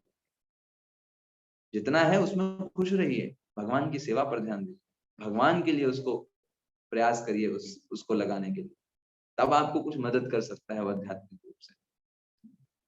कितने लोग संतुष्ट हैं? आप देखिए समाज में इतने बड़े बड़े लोग, एक दिल्ली में घर है, एक बॉम्बे में घर है, एक वहां फिर उसकी सुरक्षा करने के लिए गार्ड को रखा है, उसको पैसे दे रहे हैं, उसकी सुरक्षा करने के लिए रखा है, उसको पैसा दे रहे हैं। कितना हेडेक। वो व्यक्ति भक्ति कर पाएगा? वो व्यक्ति भक्ति कर सकता है? महंगी महंगी गाड़ियां खरीद लिया सिर्फ किस लिए? लोगों को दिखाने के लिए कि हम बहुत अमीर हैं। क्या जरूरत है भाई दूसरों को दिखाने के लिए? आप अमीर हैं, आपको पता नहीं है क्या? दूसरों को दिखाने के लिए आप जब गाड़ी में जाएंगे तब दूसरे लोग मानेंगे कि आप अमीर हैं। जितना मिनिमम हो सकता है आपके जीवन यापन करने के लिए, उतने मिनिमम में आप अपने आप को रखिए। धरती से जुड़ के रहिए। सादा जीवन, उच्च विचार। तब आप भगवान पर ध्यान को लगा सकते हो। जब ज्यादा पैसा पैसा पैसा, गाड़ी गाड़ी, बंगला, घर घर, प्लॉट, इन सब में अपने दिमाग को फंसा के रखे हैं और फिर सोचे हैं कि हम भगवान के भक्त हैं, भगवान की शरण लिए हैं, तो सिर्फ भ्रम में है। अत्याहार, जितना आवश्यकता है उतना ग्रहण करें। बाकी जो हमारे पास एनर्जी है, शक्ति है, धन है, भगवान की सेवा में लगाने का प्रयास करें। जरूरत नहीं है, वो हमारा नहीं है, भगवान के द्वारा दिया गया, भगवान का है, उनकी सेवा में लगाना। श्रीमद् भागवतम कहती है कि व्यक्ति को उतना ही धन अपने लिए प्रयोग करना चाहिए जितने में उसका जीवन यापन हो सकता है। उससे ज्यादा अगर धन वो व्यक्ति अपने में लगाता है ग्रीड के लिए, वो सब पाप कमा रहा है। उसका है नहीं वो, उसका उस पर कोई अधिकार नहीं। वो भगवान की सेवा के लिए था, उसको भी उसने अपने लालच में लगा दिया, सिर्फ दूसरे लोगों को दिखाने के लिए कि वो बहुत ही बड़े हैं। आजकल देखिए लोग खुद को अमीर दिखाने के लिए क्या क्या नहीं करते, क्या क्या नहीं करते। लोन लेकर के गाड़ी खरीदेंगे, है ना, कार खरीदेंगे। क्यों भाई? तो लोगों को दिखाना है कि हमारे यहाँ कार खरीद, हम अमीर हैं। लोन लेकर के बड़े बड़े घर बनवाएंगे, किस लिए? लोगों को दिखाने के लिए। तो इट्स अमेजिंग। ऐसा व्यक्ति भक्ति में उन्नत नहीं हो सकता। उसको इतना सारा टेंशन रहेगा कि लोग क्या बोलेंगे। ग्रीड। दूसरा है प्रयासश्च। इस भौतिक जगत में बड़ा बनने के लिए बहुत प्रयास करना। इतना प्रयास कर रहे हैं कि भक्ति के लिए समय ही नहीं। प्रभु जी हम भक्ति तो करना चाहते हैं, आप जब भी बोलते हैं अच्छा लगता है हमको जब करते, लेकिन क्या करें प्रभु जी, पैसा भी तो बहुत कमाना है, प्रयास, समय नहीं मिल पाता भक्ति के लिए। अरे भाड़ में जाए आपकी वो नौकरी, भाड़ में जाए वो सब सारी चीजें, जब आपको स्वयं की भक्ति करने के लिए समय नहीं है, क्या करेंगे वो पैसा कमा करके? क्या करेंगे वो प्रयास ऐसी चीज से, है ना? प्रयासश्च, अत्यधिक प्रयास करना। भाई जितना, अब जैसे हम गृहस्थ हैं, ठीक है, तो गृहस्थ के लिए धनोपार्जन करना है, लेकिन 24 घंटे गधों की तरह काम करके आप आ रहे हो, आपके पास भक्ति करने के लिए समय नहीं है। What is the use? क्या करेंगे उन पैसों का? किसको खुश कर रहे हैं आप उन पैसों के माध्यम से? आप बताइए, किसको प्रसन्न करने का प्रयास कर? कौन खुश हो रहा है उससे? वो व्यक्ति को कंपेयर किया गया है गधे के बराबर। तो गधा होता है ना, सुबह से लेकर शाम तक बस बोझा ढोता रहता है, बोझा ढो रहा है, मुंह से झाग निकलने लगती है उसके, खुद को पहनने के लिए कपड़ा नसीब नहीं होता उसको, पूरे दिन भर कपड़ा धोता है, इधर से उधर, उधर से इधर, खुद क्या पहना? कुछ नहीं, एक कपड़ा नहीं उसके तन पे रहता है। तो वही गधे की स्थिति इस व्यक्ति के, लोकल ट्रेन में लटक के जा रहे हैं, लोकल ट्रेन में लटक के आ रहे हैं, है ना, सिर्फ क्या, बहुत ज्यादा प्रयास करना पैसे प्राप्त करने। जितना भगवान ने दिया है उतने से संतुष्ट रहें। अच्छे से गृहस्थी चल रही है, उसमें संतुष्टि रख करके भगवान की भक्ति के लिए मेहनत करें, उसमें दम लगाएं। इन सब चीजों के लिए दम नहीं लगाना है। तो जितना भाग्य में सुख और दुख लिखा हुआ है ना, वो थोड़ा सा प्रयास करेंगे आपको मिल जाएगा, वो मिल जाएगा। थोड़ा आपको प्रयास करना पड़ेगा, मिल जाएगा। अत्यधिक प्रयास करना, बड़ा लगे हैं, इतना लगे रहे हैं कि भक्ति छोड़ दिया, क्या करेंगे? उसको प्रयास का क्या करेंगे? वो मिल भी जाएगा तो आपका क्या उसका फायदा? कि आपने इतना महत्वपूर्ण समय अपना खत्म कर दिया जिसको आप वापस नहीं ला सकते। प्रयासश्च। फिर प्रजल्पा, तीसरा है प्रजल, बेफालतू की बातें करना। कोई मतलब नहीं है, भगवान से कोई संबंध नहीं है, राजनीति में क्या चल रहा है, मोदी जी क्या कर रहे हैं, योगी जी क्या कर रहे हैं, अरे तुमको क्या करना, मोदी जी योगी क्या कर रहे हैं, कौन, उससे क्या फर्क पड़ता है कि तुम वो क्या कर रहे हैं, तुम्हारे बोलने से वो करने लग जाएंगे क्या? नहीं, बक बक बक बक बक बक बक बक, है ना। वहां क्या चल रहा है, उत्तर प्रदेश में क्या चल रहा है, महाराष्ट्र में क्या चल रहा है, सरकार गिर गई, तुम बोलोगे तो उठ जाएगी क्या? कुछ नहीं होने वाला उधर, सिवाय बोलने का, बहुत ज्यादा बोलने का उन्माद। पड़ोस में क्या हो रहा है, पड़ोस के बेटी ने क्या किया, उसके बेटे ने क्या किया, अरे तुम्हें क्या करना भाई, तुम अपने काम से काम रखो ना। जैसे मेढक होता है ना, टर टर टर टर, किसी को उसके कोई सुरीला नहीं गाता वो, ना ही किसी के काम का होता है, बस उस टर टर टर करने से वो सांप को आकर्षित कर लेता है। सांप कहता है ये रहा हमारा शिकार, ठीक है। ऐसे ही जो भौतिक जगत के लोग बेफालतू की बातें करके, है ना, ये सिर्फ अपनी मृत्यु को बुला रहे हैं। जो वाणी भगवान के नामों को जप करने में, उनके कीर्तन गान में लगनी चाहिए, उस वाणी का प्रयोग इस जगत के बेफालतू की बातें करने में, है ना, दूसरों की निंदा करने में, पड़ोसियों के बारे में डिस्कशन करने में, वहां क्या हुआ यहाँ क्या हुआ, इसमें वो लगाए हुए हैं। ऐसी चीज को बोलते जाता है प्रजल्प। प्रजल्प, कोई मतलब नहीं है उनका उनसे।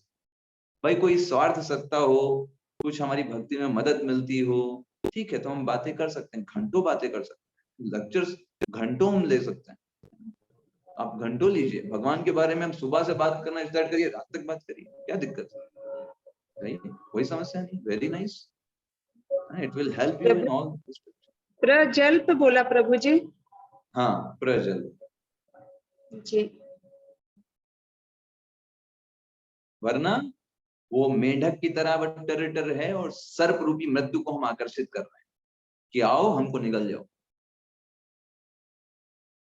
तीसरा, नियम आग्रह।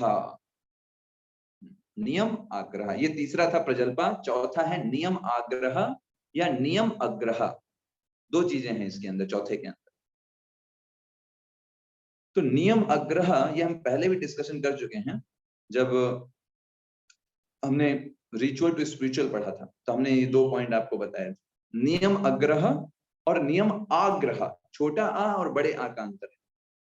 तो नियम अग्रह का मतलब होता है बिल्कुल भी नियम नहीं मानना, नियम को छोड़ देना। अग्रह मतलब छोड़ देना, कोई नियम फॉलो मत करो। शास्त्रों में कहा गया भाई ABCD करना चाहिए, association of devotees, book reading करना चाहिए, भगवत गीता पढ़ो, चैंटिंग करो। तो नहीं, हम तो भक्ति कर रहे हैं ना, भक्ति तो प्रभु जी मन से होती है। हाँ, तो मन से होती है तो मन में जब आएगा तब करेंगे, नियम क्यों फॉलो करा, नियम को ही छोड़ देना, मानना ही नहीं नियम। भाई नियम इसलिए हैं ताकि हमारा विकास हो। मटेरियल स्टडी में देखिए कितने नियम होते हैं, ड्रेस में आना है, 8 बजे से 2 बजे तक पढ़ाई होगी, जो टीचर रहेगा वही टीचर है। बच्चा बोले नहीं हमारा तो जो मन होगा वो पढ़ेंगे, हम टीचर की क्यों बात माने? तो पढ़ सकता है क्या? पढ़ पाएगा? नहीं। नहीं। नहीं, लेकिन अध्यात्मिकता में वो जो भक्ति तो मन से होती है, जब मन करेगा तब करेंगे। तो मन तो कभी नहीं करेगा, मन तो यही करेगा कि हम सारे प्रकार के पाप करें। मन का तो जनरल नेचर क्या है, तभी तो इस भौतिक जगत में है, मन के कारण ही तो बंधन में है। मन तो हमेशा नीचे ही ले जाएगा ना, मन क्यों बोलेगा भक्ति करो? मन का नहीं। नियम आग्रह मतलब वो नियम को ही छोड़ देता है। और दूसरा नियम आग्रह का मतलब बड़ा आ, इतना ज्यादा नियम को मानने लगते हैं कि यही भूल जाते हैं कि नियम था किस लिए। ठीक है, यही चीज भूल गए कि नियम किस लिए था। जैसे हमने आपको उदाहरण दिया था मार्च पास्ट का, कि भाई मार्च पास्ट इसलिए बुलाई जाती है कि जनता को ये महसूस हो कि हम लोग सुरक्षित हैं, कितना बढ़िया सब है। और मान लो पाकिस्तान अटैक कर दे और मार्च पास्ट के सैनिक बोले, कहते भाई हमको तो मार्च पास्ट करना है, हम कैसे वहां अटैक करने जाएं, हमारा तो मार्च पास्ट है, परसों 15 अगस्त आने वाला है, हम तो मार्च पास्ट की प्रैक्टिस करें। अरे भाड़ में जाए मार्च पास्ट, पहले जाओ देश की रक्षा करो जिसके लिए है, जिसके लिए तुम हो। वो तो दिखाने के लिए था ना, अब जब काम आया वो तो तुम भाग गए, तुम कह रहे हो कि मार्च पास्ट प्रैक्टिस कर। ऐसे ही संसार के कई लोग इतना ज्यादा नियम को फॉलो करने लग जाते हैं कि उनको यही भूल जाते हैं कि जाना कहाँ है। मैंने आपको एग्जांपल दिया था सिग्नल का। सिग्नल इसलिए बनाए जाते हैं ताकि आप अपने लक्ष्य तक समय से पहले पहुंच पाए, समय पे पहुंच पाए एटलीस्ट। कोई व्यक्ति सिग्नल को इतना ज्यादा मानने लग जाए कि यही भूल जाए कि जाना कहाँ, वो बोले भाई सिग्नल हम अच्छे से फॉलो करते हैं, तो जा कहाँ रहे हो ये तो बताओ पहले। तो इतना ज्यादा नियम को फॉलो करने में लग जाना, इतना ज्यादा नियम को फॉलो करने में लग जाना कि यही भूल जाना कि वो नियम था किस लिए।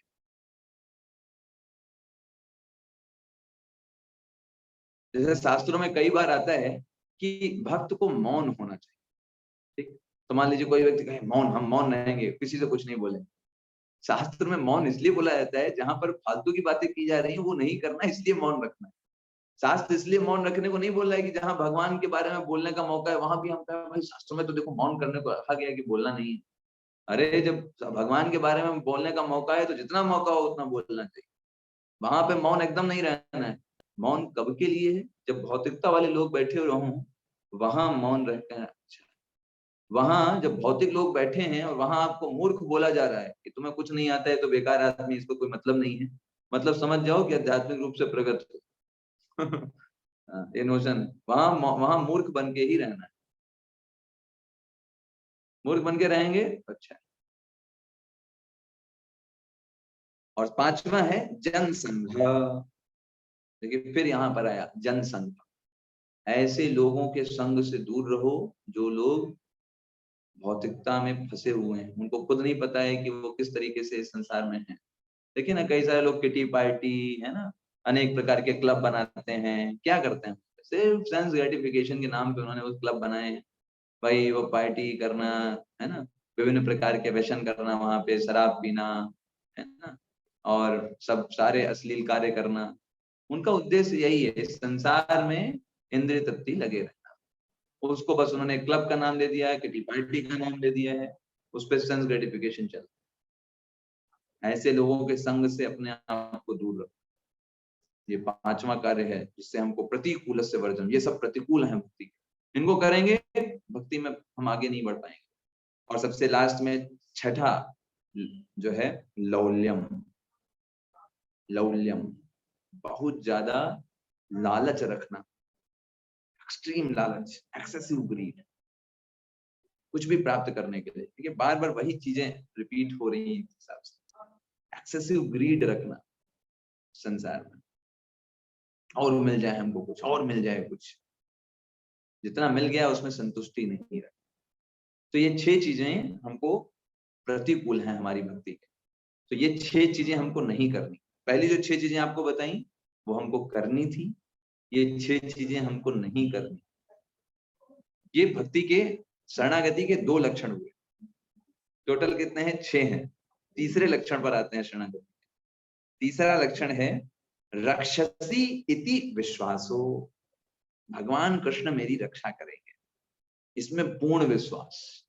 जीवन में चाहे जितनी भी कठिनाई आ जाए, कितना भी ऐसा स्थिति आ जाए क्या लगता है अब हम नहीं सरवाइव कर पाएंगे, लेकिन भगवान की वाणी पर विश्वास, हम भगवान की सेवा कर रहे हैं ना, भगवान रक्षा करेंगे, इस बात पर पूर्ण विश्वास। ये शरणागति का तीसरा लक्षण।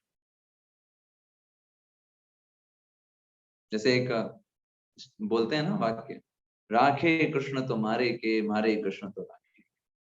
अगर भगवान कृष्ण मारना चाहते हैं ना, इतना भी कुछ कर लीजिए कोई बचा नहीं पाएगा। इतना भी दवाइयां खाना है खा लीजिए, इतना भी डॉक्टर के पास जाना है चले जाइए। और जब कृष्ण भगवान रक्षा करना चाहेंगे ना, पूरे दुनिया के लोग भी लग जाएंगे आपको मारने के लिए, कोई बाल बांका तक नहीं कर पाएगा अगर कृष्ण बचाना चाहे। तो ये बात अपने मन में रख। एक बार ऐसे व्यक्ति बोल रहे थे, डॉक्टर बोल रहे थे, एक डिवोटी उनके पास गए चेकअप कराने को, तो डॉक्टर बोले भाई देखिए डिवोटी भी हैं लेकिन उनको आना तो डॉक्टर के पास ही पड़ता है, डॉक्टर नहीं होंगे तो उनको कौन बचाएगा। तो डिवोटी ने बोला, कहा डॉक्टर के पास इसलिए आए हैं क्योंकि ये हमारी तरफ से इस शरीर की रक्षा के लिए प्रयास है कि इसको भगवान की सेवा में लगाना है। ऐसा आपके ऊपर हम विश्वास के लिए नहीं आए कि आप हमारी रक्षा कर लोगे, विश्वास कृष्ण के ऊपर, अगर वो बचाएंगे तो हम बचेंगे। तो डॉक्टर से बोला उस भक्त ने, तो आपको लगता है कि आप बचाते हो क्या? तो डॉक्टर ने बोला भाई हम तो बचाते ही हैं, इतने सारे पेशेंट आते हैं, सब लास्ट में कह के जाते हैं अरे है ना डॉक्टर जी आप तो हमारे लिए भगवान है, आपने हमको बचा लिया, आप नहीं होते तो हम मर जाते। तो उस भक्त ने बोला ठीक है, तो आप बचाते हैं तो कई बार ऐसा भी होता होगा कि लोग नहीं बच पाते होंगे, मर जाते होंगे। हाँ, उसने बोला हाँ, कभी कभी ऐसा होता है कि भाई वो व्यक्ति आया, अंतिम अवस्था में था और हमने प्रयास किया, नहीं बच पाया, मर गया। अच्छा। तो उस भक्त ने कहा जब आप जान बचाने का क्रेडिट ले रहे हो तो उनके मारने का भी क्रेडिट लो। आप बोलो भाई इतने लोगों को मैंने मारा, वो लोग आए मेरे पास जिंदा थे और मैंने उनको मार डाला। तो जान बचाने का तो क्रेडिट ले रहे हो ना, खुद बोल रहे हो आप कि भाई मैंने बचाया ना? तो इसका मतलब बाकी लोगों को आपने मार डाला, उसके खिलाफ आपकी कार्रवाई होनी चाहिए, आपको जेल हो जानी चाहिए, मृत्युदंड मिलना चाहिए, क्योंकि आपकी वजह से वो मरे। जब आपकी वजह से बचे तो इसका मतलब आपकी वजह से मरे भी होंगे, कि आप खुद क्रेडिट ले रहे हो ना। तो डॉक्टर सोच में पड़ गया। तो एक्चुअली भगवान जिसको बचाते हैं वो बचता है, और भगवान वैसा निमित्त बना देते हैं, वैसा साधन बना देंगे, वो व्यक्ति डॉक्टर के पास पहुंच जाएगा, सारी चीजें ऐसे टाइम पे कर देंगे, सब कुछ सेटल हो जाएगा। वो डॉक्टर निमित्त बना सकते भगवान के उस प्रोसेस में, बचाते भगवान है। तो इसलिए ये विश्वास रखना कि भगवान बचाएंगे। शरीर हो सकता है विनाश हो जाए, लेकिन भगवान आत्मा की रक्षा करेंगे। ये हम शरीर नहीं है, भगवान आत्मा की रक्षा करते हैं। ऐसे क्या डिवोटीज जो है वो शरीर नहीं छोड़ते, उनकी मृत्यु नहीं होती, भक्ति कर रहे हैं तो उनकी मृत्यु होती। भगवान कहते हैं मैं रक्षा करता हूँ, तो भगवान कैसे रक्षा करते हैं भाई? भगवान आत्मा की रक्षा करते हैं। शरीर तो वैसे खत्म ही होना है, चाहे वो भक्त का शरीर हो या भक्त का शरीर हो, शरीर तो हमेशा ही नश्वर है। भगवान किसकी रक्षा करते हैं? आत्मा की। उसको दोबारा से वो अपने धाम बुलाएंगे या दोबारा से ह्यूमन बॉडी देंगे ताकि और अच्छे से भक्ति कर सके। तो भगवान आत्मा की रक्षा करते हैं। रक्षसी इति विश्वासो, इति विश्वास, मेरी रक्षा वो करेंगे भगवान। चौथा शरणागति का लक्षण है गोत्रप्तम वर्णम तथा। गोत्रप्तम वर्णम तथा मतलब भगवान ही सब कुछ मेंटेन कर रहे हैं। I am not maintaining it, Lord provides. भगवान ने सारी व्यवस्था की है, हम क्या कर सकते हैं? हम तो सिर्फ प्रयास करते हैं। भगवान ने सारी व्यवस्था बनाई, हमारे पास बुद्धि दिया है, हमारे परिवार के लोगों को सद्बुद्धि दिया है, हमको मौके दिए हैं, अपॉर्चुनिटी दिया है, तब हम वो कर रहे हैं और मेंटेनेंस हो रहा है। एक स्टेटमेंट आता है कि जो हम कमाई करते हैं वो हमारे पालन करने के लिए नहीं, जो हम कमाई कर रहे हैं, हमें लगता है जो हम कमाई कर रहे हैं उसके द्वारा पालन हो रहा है। That is not there. आपके पास पैसे बहुत हो सकते हैं, लेकिन उन पैसों से आप हर एक चीज को खरीद नहीं सकते। आपके पास पैसे हों, क्या आप उससे बुद्धि को खरीद सकते हैं? बुद्धि ठीक रहे? नहीं खरीद सकते। बुद्धि ठीक कब रहेगी? भगवान बोलते हैं भक्ति के माध्यम से ठीक रहेगी। भगवान मेंटेन करते हैं हर एक चीज। एक वैज्ञानिक एक दाना भी नहीं बना सकता, भगवान सबका पालन कर रहे हैं। आप कमाई कर रहे हैं, भगवान अभी सारा अन्न देना बंद कर दें भूमि से, क्या करेंगे? पैसे खाएंगे? बोलिए, पैसे खाएंगे आप? नहीं। अभी देखिए श्रीलंका में कितना आपातकालीन सब हो गया, पूरा आपातकाल लग गया है ना। छोटे छोटे जो जो एक दर्जन कोई फल भी थे वो 600 800 रुपए दर्जन मिल रहे थे। भगवान वास्तव में मेंटेन करने वाले हैं, वो हमारे शरीर में शक्ति प्रदान करते हैं, है ना। भगवान अभी वो मेंटेनेंस वाला सिस्टम हटा दें, कितना भी आपके पास रुपए हो, क्या करेंगे उन रुपयों का? कुछ नहीं कर सकते। भगवान मेंटेन कर रहे हैं, भगवान हमारी रक्षा करते हैं, हमको मेंटेन करते हैं हर तरीके से। God provides. एको बहुनाम यो विदधेति कामा। भगवान एक हैं और सबको मेंटेन कर रहे हैं। आपके घर में एक कोने में जो चींटी है उसको भी एक अन्न का कण मिल रहा है, और आप भी खाना खा रहे हो, एक हाथी को भी खाना मिल रहा है। प्रभुपाद जी हमेशा इस बात को बोलते थे। साउथ अफ्रीका में इतने बड़े बड़े हाथी रहते हैं, एक बार का खाना कितना है? 20 कुंटल खाते हैं। प्रभुपाद जी बोलते थे आप लोग खिलाते हैं क्या उनको? बताइए, हु प्रोवाइड्स देम 20 कुंटल खाना? कौन दे रहा है उनको? कौन मेंटेन कर रहा है उनको? एक घर को जो सो कॉल्ड आप मेंटेन करते हो, उसमें आपकी हालत खराब हो जाती है। आपको लगता है कि पूरा जैसे पूरे विश्व को आप कंट्रोल कर पा रहे हैं। और भगवान पूरे विश्व के सब जीवों को नियंत्रित कर रहे हैं, उनको मेंटेन कर रहे हैं, उनको खाना खिला रहे हैं, उनको पानी दे रहे हैं, उनको सारी चीज दे रहे हैं। तो ये भगवान का मेंटेनेंस। जब दांत नहीं थे तो अन्न दियो, जब दांत दिए तो अन्न भी दे हैं। जब हमारे पास दांत नहीं थे तो भगवान ने दूध की व्यवस्था की थी कि नहीं की थी? किसने किया व्यवस्था? भगवान की व्यवस्था। तो जब दांत भगवान ने दिए हैं तो अन्न भी देंगे। भगवान मेंटेन कर रहे हैं, भगवान सारी अपॉर्चुनिटी हमारे लिए देते हैं। हम अपने आप कुछ नहीं कर सकते। पालन हमें सोचने को हम सोच सकते हैं, हम परिवार चला रहे हैं, हमारे इतने बच्चे हैं, हम उनको मेंटेन कर रहे हैं। What can you do? What are you earning? क्या कमा रहे हो, क्या उनको मेंटेन कर लेंगे? वो सिर्फ क्रेडिट भगवान आपको दे रहे हैं, बस मेंटेन भगवान करने वाले। अगर वही घर के परिवार के बच्चों की ही बुद्धि भ्रमित हो जाए ना, तो होती है क्या क्या सारे कुकर्म करते हैं, कितना परिवार का नाम बदनाम होता है। भगवान उनकी बुद्धि को ठीक रख रहा है, तो वो मेंटेन कर रहे हैं। तो मेंटेनेंस भगवान के द्वारा किया जाता है, हम जीव सिर्फ क्रेडिट लेते हैं। महाभारत भगवान ने जीता, अर्जुन को क्रेडिट दिया। तो भगवान हमेशा क्रेडिट देते हैं दूसरों को, हम जीवों को क्रेडिट देते हैं। तो हमें हमेशा ये सोचना चाहिए सब कुछ भगवान मेंटेन कर रहे हैं। ये शरणागति का चौथा लक्षण है। मेंटेनेंस भगवान कर रहे हैं। I am not doing, I am just एक पार्ट है। हमको क्रेडिट मिल रहा है, लोग बोल रहे हैं भाई हमारी वजह से हो रहा है। क्या हमारी वजह से हो रहा है? हम खुद अपना कुछ नहीं कर सकते, हम दूसरों को क्या मेंटेन करें?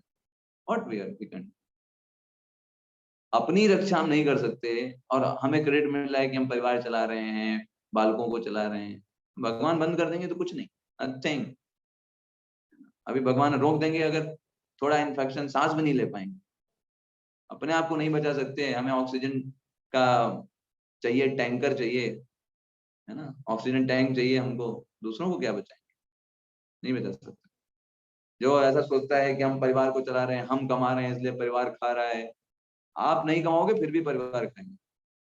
जिसके भाग्य में खाना है उसको मिलेगा, और जिसके भाग्य में नहीं है वो चाहे जितना कमा ले, उसको एक दो रोटी भी नहीं मिलने वाली। ऐसी परिस्थितियां बन जाती हैं। ऐसा होता है, बहुत बहुत कमाते हैं लेकिन उनको खुद को खाने के लिए समय नहीं, दौड़ रहे हैं, भाग रहे हैं, खुद को खाने के लिए रोटी नहीं नसीब हो रही है, बाहर का खा रहे हैं, कमा बहुत रहे हैं, क्या करें उसका? मेंटेन भगवान करते हैं। ये कन्विक्शन डेवलप होना चाहिए। सब निमित्त भगवान सब खिला पिला रहे हैं, भगवान सबको अन्न दाना दे रहे हैं, चींटी से लेकर के हाथी तक। पांचवा शरणागति का लक्षण है आत्मनिक्षेप। आत्मनिक्षेप, आत्मनिक्षेप का मतलब होता है पूर्ण रूप से स्वयं को भगवान का मानना, उनको समर्पित कर देना अपने आप को। ये शरणागति का लक्षण। आपसे कोई पूछे कौन हो, रात को सो रहे हैं, आपको पकड़ के जगाए गए, who are you? I am devotee of Krishna, मैं भगवान कृष्ण का दास, उनकी सेवा करना मेरे जीवन का लक्ष्य है। स्वप्न में भी अपने आप को भगवान की सेवा के ही लिए निमित्त मानना, स्वयं के लिए नहीं, भगवान की सेवा के लिए अपने पूरे जीवन को न्यौछावर कर देना, ये शरणागति का पांचवा लक्षण है। पूरा समर्पित। जैसे आत्मनिक्षेप में सबसे अच्छा उदाहरण आता है राजा बलि का। वामन देव ने कहा किधर है तीसरा पांव, किधर रखूं बताओ, वेयर इज माई लैंड? तो तुमने 3 पग भूमि बोली थी, 2 पग में सब हो गया, ऊपर नीचे एवरीथिंग कवर्ड, कहाँ रखें तीसरी? उन्होंने बोला आप मेरे ऊपर, मैं आपका, आई एम योर सर्वेंट, बिक गया आपके, जो आप बोलोगे वही मैं करूँ। अपने आप को न्यौछावर कर देना भगवान के लिए, यह है आत्मनिक्षेप। स्वयं को ऑफर कर देना एक भोग के रूप में भगवान के लिए, ताकि भगवान उसको रिलीज कर पाए, उसका आनंद ले पाए। दैट इज आत्मनिक्षेप। और शरणागति का आखिरी लेकिन बहुत इंपॉर्टेंट लक्षण है कार्पण्यम, छठा लक्षण कार्पण्य। अपने हृदय में हमेशा ये दीनता रखना, दीन भाव रखना कि मैं बहुत तुच्छ हूँ, मेरी कोई मतलब, मेरी कोई स्थिति नहीं है, मैं कितना गिरा हुआ हूँ, इतना सब कुछ के बाद भी मैं इस जगत में फंसा हूँ, भगवान में मन नहीं लग रहा है, इतना उम्र बीत गई, इतना समय बीत गया, अभी भी उन सब उलझनों में बार बार फंसना चाहे। मेरे हृदय से भौतिक इच्छाएं कम नहीं हो रही, अभी भी मैं उस संसार में फंसा। ये हृदय में हमेशा दीनता रखना भगवान को बहुत प्रिय है। जो भक्त इस प्रकार से दीनहीन होते हैं, भगवान उन पर बहुत कृपा करते हैं। तो हमेशा मुझे ये एक बहुत सुंदर पास टाइम लगता है रामचरितमानस से सुंदरकांड में, जब हनुमान जी विभीषण के पास जाते हैं, है ना, तो विभीषण बोलते हैं हनुमान जी से, कहते हैं भाई हम तो बहुत ही ऐसी स्थिति में रह रहे हैं कि क्या बताएं, जैसे जीव जो होती है 10 दांतों के बीच में रहती है, ऐसी हमारी स्थिति है यहाँ पर, तब भी हम भगवान की भक्ति जैसे तैसे कर रहे हैं। तो हनुमान जी उनको बोलते हैं, सांत्वना देते हैं कि भगवान तो जो अपने आप को तुच्छ मानता है उस पर वास्तव में बहुत कृपा करते हैं। हनुमान जी कहते हैं देखो मेरी दशा देख लो, अस्मय अधम सखा सुनो, मोहू पर रघुवीर, कीन्ही कृपा सुमिर गुण भरे बिलोचन नीर, प्रातः काल जो ले नाम हमारा, तेहि दिन ताहि न मिलई आहारा। है ना, हनुमान जी बोलते हैं भाई हम तो इतने तुच्छ हैं, सुबह उठ करके अगर कोई 3 बार हमारा नाम ले ले उसको पूरा दिन खाना नहीं मिलेगा, इतनी हमारी स्थिति गई गुजरी। लेकिन इतना हम गए गुजरे हैं, असमय अधम, इतना मैं गया गुजरा हूं, इतना मैं खराब हूं, इतना मैं बेकार व्यक्ति हूं, लेकिन हे मित्र विभीषण, मोहू पर रघुवीर, मेरे पर भी रघुवीर ने कृपा किया। और ऐसा बोल करके उनकी आंखों से अश्रुधारा बही। सोचिए, इसलिए वो भगवान के हमेशा कार्पण्य, हृदय में दीनता कि मैं कुछ नहीं हूं, मेरी कोई वैल्यू नहीं है। हनुमान जी जब पूरा सीता जी का पता लगा करके आए, तो सोचिए, आप एक स्थिति सोचिए, हम और आप अगर उस जगह पे होते तो क्या करते? एकदम सीना तान के आगे, अरे हम पता लगा के लाए हमने किया है लेकिन हनुमान जी, भगवान बोल रहे हैं अरे हनुमान तुमने तो मेरा बड़ा काम कर दिया, इतना बड़ा मेरा काम कर दिया, बड़ा अच्छा है। लेकिन हनुमान जी क्या बोल रहे हैं? सो सब तव प्रताप रघुराई, नाथ न कछु मोरी प्रभुताई। सब कुछ आपका प्रताप था भाई, आपका नाम लेकर के मैं कूदा, आपके नाम के कारण वहां पे सब चीजों से बच पाया, आपके नाम के कारण वहां पर असुरों को मारा। मेरी उसमें क्या योग्यता थी? मैं तो खाली उछल कूद करता हूँ, बंदर प्रजाति का हूँ, सिर्फ उछलना कूदना जानता हूँ, उसके आगे कुछ आता नहीं, हर प्रकार से बेकार हूँ। लेकिन आपके नाम का प्रताप है, आपका प्रताप है, उस कारण से असुर आए, आपका नाम लिया, मारा, उड़ गए, पराजित हो। ये सब आपका प्रताप, मेरा क्या प्रताप उसमें? तो ऐसे ही हम जीवन में कुछ भी हम प्राप्त करें, जीवन में कुछ भी अच्छा कर पाए, हमेशा इस बात को एक्नॉलेज करना, हम वही तुच्छ हैं, हमारी वही स्थिति है। ये जो भी कुछ अगर कर रहे हैं, कर पा रहे हैं, वो भगवान की कृपा से। वो चाह रहे हैं, हो रहा है, वो नहीं चाहेंगे उस दिन नहीं होगा, उसमें हमारा कोई प्रताप नहीं, हम सिर्फ निमित्त मात्र, हमारी कोई योग्यता नहीं, हमारी कोई कुशलता नहीं, हम दीनहीन हैं। और जो लोग इस प्रकार का अपना एटीट्यूड रखते हैं, भगवान और वैष्णव की बहुत कृपा प्राप्त, क्योंकि उनका पात्र खाली है कृपा को प्राप्त लेने के लिए। जो व्यक्ति को अहंकार होता है, प्राइड होता है कि हम बहुत बड़े भक्त बन गए हैं, हमें बहुत ज्यादा ज्ञान हो गया है, हम भगवत गीता जान चुके हैं, तो व्यक्ति, इसका मतलब वो कह रहा है कि अब हमको भक्ति की जरूरत नहीं है। इसका मतलब वो ये कह रहा है, उसको शरणागति की जरूरत नहीं। शरणागति मतलब कि हम कुछ नहीं, हमें सिर्फ आपका आश्रय है। आप अगर कृपा नहीं करोगे तो हम इस संसार सागर में फंसे रहे। कृपया तब पाद पंकज स्थित धूली सदृशम चिंतया। हे कृष्ण, आप कृपा करके मुझे अपने चरण कमलों की धूली बना दीजिए, मेरी कोई योग्यता नहीं, मैं तुच्छ।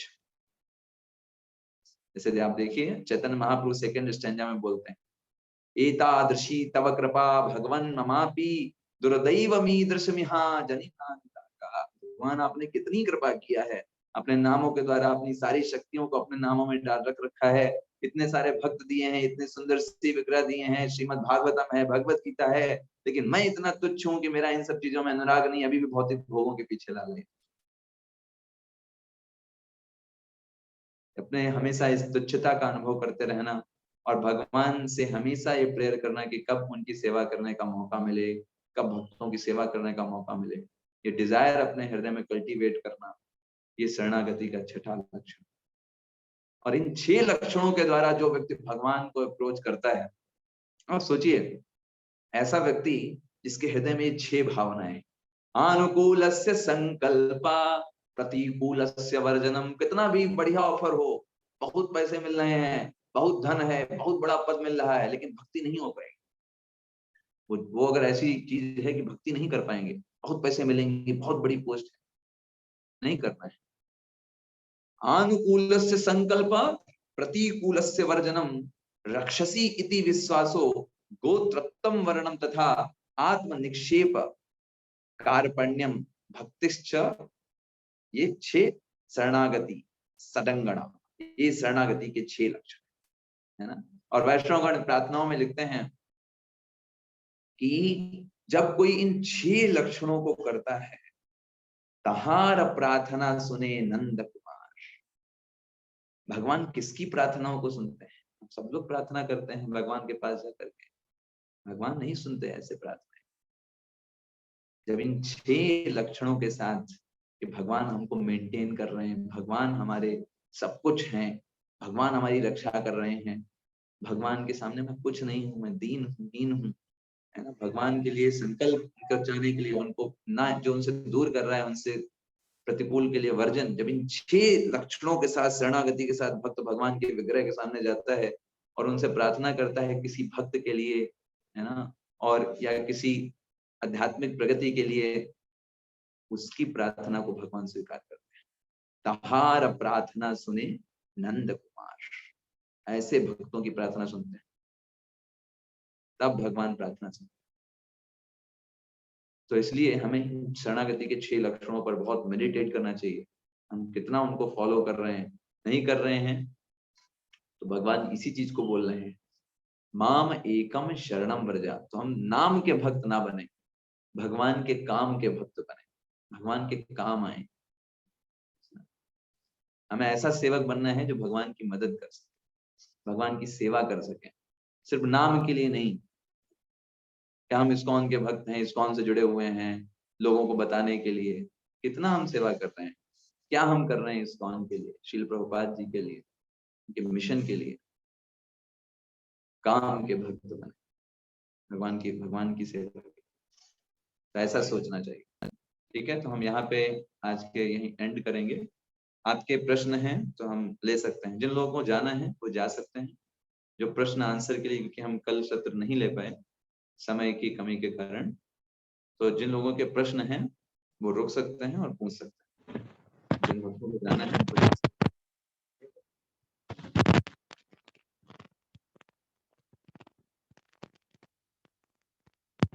ठीक है, तो यहाँ पे बीनू माता जी आई थी जूम यूजर के नाम से।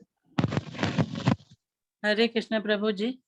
हरे कृष्ण जी, ये जो अभी शरणागत का आपने बताया, तो इसमें 6 प्रकार का बताया कि अनुकूलता, प्रतिकूलता, और तीसरा बताया आपने भगवान के ऊपर ये करना, इतना विश्वास रखना कि वो हमारी आत्मा की रक्षा करते हैं और हमारी रक्षा करते हैं। फिर चौथा आपने बताया कि भगवान की ही सारी व्यवस्था है, मैनेजमेंट। 5 आत्मनिक्षेप बताया, रूप से भगवान पे अपने को समर्पण करना है। और 6वां दीनता बताया। तो प्रभु जी, ये शरणागत के लक्षण है। तो ये जो हम 6 बताए हैं, ये हमने सही मतलब नोट किया है, ये मैं जानना चाहती थी। 5वां आत्मनिक्षेप और 6ठा है कार्पण्य, दीनता। आपको अगर और भी देखना है तो हम श्रील प्रभुपाद जी इस श्लोक लिखते हैं हरि भक्ति विलास से, है ना। तो ये श्लोक आपको मिल जाएगा 18.66 के तात्पर्य में। एज इट इज इंग्लिश वाला है, लेकिन उसमें नहीं है यहाँ पे मेरे। नहीं मिलेगा प्रभु जी, इंग्लिश वाले में नहीं है, हम अभी देख रहे थे, खोजा भी हमने। नहीं, आप अगर तात्पर्य में जाएंगे, तात्पर्य में तो आप पढ़ेंगे जब 18.66 के, तो उसके तात्पर्य में 2-3 पैराग्राफ के बाद ये श्लोक आपको मिलेगा। ठीक है, ठीक है प्रभु जी, मैं पढ़ूंगी। अच्छा, ये जो आपने बताया प्रभु जी की अनुकूलता के भी 6 प्रकार हैं, तो उसमें पहला उत्साह, दूसरा निश्चय, तीसरा धैर्य है, और चौथा है शास्त्रों में जो कुछ मना किया है वो नहीं करना है। उसमें ABCDE और GIMI आपने बताया। और उसके बाद 5वां क्या था प्रभु जी? 6वां सतोव्रत था, 5वां में क्या था? चलिए, और कोई भक्त मदद करेंगे, बताएंगे माता जी को? अत्याहार। अत्याहार तो जो था वो ये प्रतिकूल में था। प्रतिकूलता, संग त्याग। हाँ, संग त्याग। उत्साहात् निश्चयात् धैर्यात् तत्तत् कर्म प्रवर्तनात् संग त्यागात् सतो वृत्ते सटभिर भक्ति प्रसिद्धिति। ये श्लोक है। ठीक प्रभु जी, देखा मैं, लिखा हुआ है अभक्तों का त्याग। ठीक है, हरे कृष्ण प्रभु जी। हरे कृष्ण।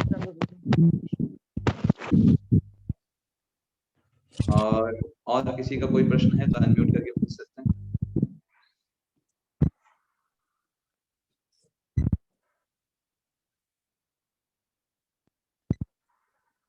ठीक है, तो हमें लगता है और किसी को कोई प्रश्न नहीं है। तो एक चीज हम लास्ट में आपको ये बताएंगे कि आप देखिए, हमारे जीवन में बहुत सारे ऐसे कार्य होंगे, बहुत सारे जीवन में ऐसी परिस्थितियां आएंगी जब हमारी श्रद्धा जो है वो डगमगाएगी। लेकिन हमें उन परिस्थितियों में भी अपने आप को स्ट्रांग बना के रखना और समझना है कि कैसे पूरा समस्त संसार भगवान के निर्देशन में कार्य करता है, भगवान के निर्देशन में काम कर रहा है। एक भी कार्य इस भौतिक जगत में बिना भगवान की इच्छा के नहीं, एक भी कार्य। तो इस संसार में जो कुछ हो रहा है वो भगवान के निर्देशन में हो रहा है। ये शरणागति का बहुत इंपॉर्टेंट लक्षण है। भगवान पालन कर रहे हैं, भगवान रक्षा कर रहे हैं। जिसकी रक्षा करते हैं वो किस प्रकार से रक्षा करेंगे ये वो ही जान सकते हैं, लेकिन भगवान रक्षा कर रहे हैं। प्रत्येक जीवात्मा की जो उनकी तरफ बढ़ेगा भगवान रक्षा करेंगे। तो वो कैसे करेंगे वो जानते हैं। हो सकता है कभी हमको कष्ट देकर के हमारी रक्षा कर, भौतिक रूप से हमको कुछ कठिनाई देकर के हमारी रक्षा कर, हो सकता है हम बहुत बड़े भौतिकता में फंसने जा रहे हों और भगवान हमको उससे निकालने के लिए हमको कुछ कष्ट दें ताकि हम उस चीजों में प्रवेश ना करें। फिर कोई ऐसा हो सकता है, जैसे कई बार ऐसा हो सकता है कि कोई भक्त था, वो भौतिकता में फंसने जा रहा था, तो भगवान उसको पहले ही मृत्यु दे सकते हैं ताकि वो भक्त भौतिकता में ना फंसे, उसको अगला जन्म मिले ताकि भक्ति को कंटिन्यू कर पाए। तो हम बेविल्डर हो जाएंगे, अरे वो तो इतना बड़ा भक्त था, वो कैसे मृत्यु हो सकती है उसकी। तो हम अपनी छोटी बुद्धि से हम क्या सोचते हैं कि मृत्यु होना गलत हुआ है ना, बच जाना ये अच्छा हुआ। हम अपनी छोटी बुद्धि से सोचते हैं, लेकिन जब हम बहुत बड़ा भगवान की दृष्टि से देखें तो उनके लिए जन्म मृत्यु क्या है? जस्ट एक आंख बंद किया, आंख खोलने के समान, इधर बंद किया उधर खुल गया। रात में नींद लिया, स्वप्न देखा, सुबह जग गए, दूसरा शरीर मिल गया। भगवान के लिए अगर हम उस दृष्टिकोण से देखें तो जन्म मृत्यु तो क्या है? सिर्फ रात में सोने और सुबह उठने के जैसे। हमारे लिए लगता है कि ये बुरा है, अच्छा है, उसमें छोटी बुद्धि से सोचते हैं। तो हमें उसको इस तरीके से सोचना चाहिए, भगवान पर पूर्ण विश्वास करना चाहिए। ये सुरंजीत प्रभु। हरे कृष्ण प्रभु जी। हरे कृष्ण प्रभु जी, मैं ये थोड़ा समझना चाह रहा हूँ कि जैसे सर्व धर्म, मान लीजिए कि धर्म का सेंस सिर्फ जो देवी देवताओं या जो भी पूजन विधि है उसके सेंस में, या किसी भी धर्म दूसरे धर्म के बारे में भी इस चीज को समझा जाए? जितने भी प्रकार के धर्म बना रखे हैं कॉन्कॉक्टेड, जिनका उद्देश्य भगवान की सेवा नहीं, उसमें सब आता है। जो हमने फालतू के क्रिएट करके रखे, जिनकी आवश्यकता नहीं, भगवान की सेवा करने से वो सब कुछ हो सकता है, लेकिन हमने उसको बना करके रखा। ठीक है, उन सबको भगवान कह रहे हैं कि इनको छोड़ो, और अगर तुम्हें लगता है कि सो कॉल्ड पाप लगेगा, मैं रक्षा करूं। जो हमने जबरदस्ती बना के रखा, ऐसा कुछ है नहीं, बस माइंड का बनाया हुआ है, रीति रिवाज चला आ रहा है, उसका कुछ पता है नहीं, लेकिन बस चला आ रहा है। तो ऐसे चीजों को जो शास्त्र के द्वारा हमें देखना चाहिए, भाई शास्त्र में ये विधियां हैं क्या? अगर नहीं है, सिर्फ हमने बना करके रखी हैं, ऐसी विधियों को अपने भगवान की सेवा वो समय भगवान को देना चाहिए, वो तो नहीं, उन्हें ज्यादा। जैसे अगर कोई दूसरा धर्म को कोई फॉलो कर रहा है तो क्या वो भी उस धर्म को छोड़ के आ सकता है? धर्म बस एक ही है, बाकी कोई धर्म नहीं, वो सब बनाए गए हैं। धर्म सिर्फ एक है, सनातन धर्म, दैट्स ऑल। बाकी सब मेंटल कॉन्कॉक्शन, वो बनाया गया है और वही सारी शिक्षाएं उनमें भी बताई जाती है।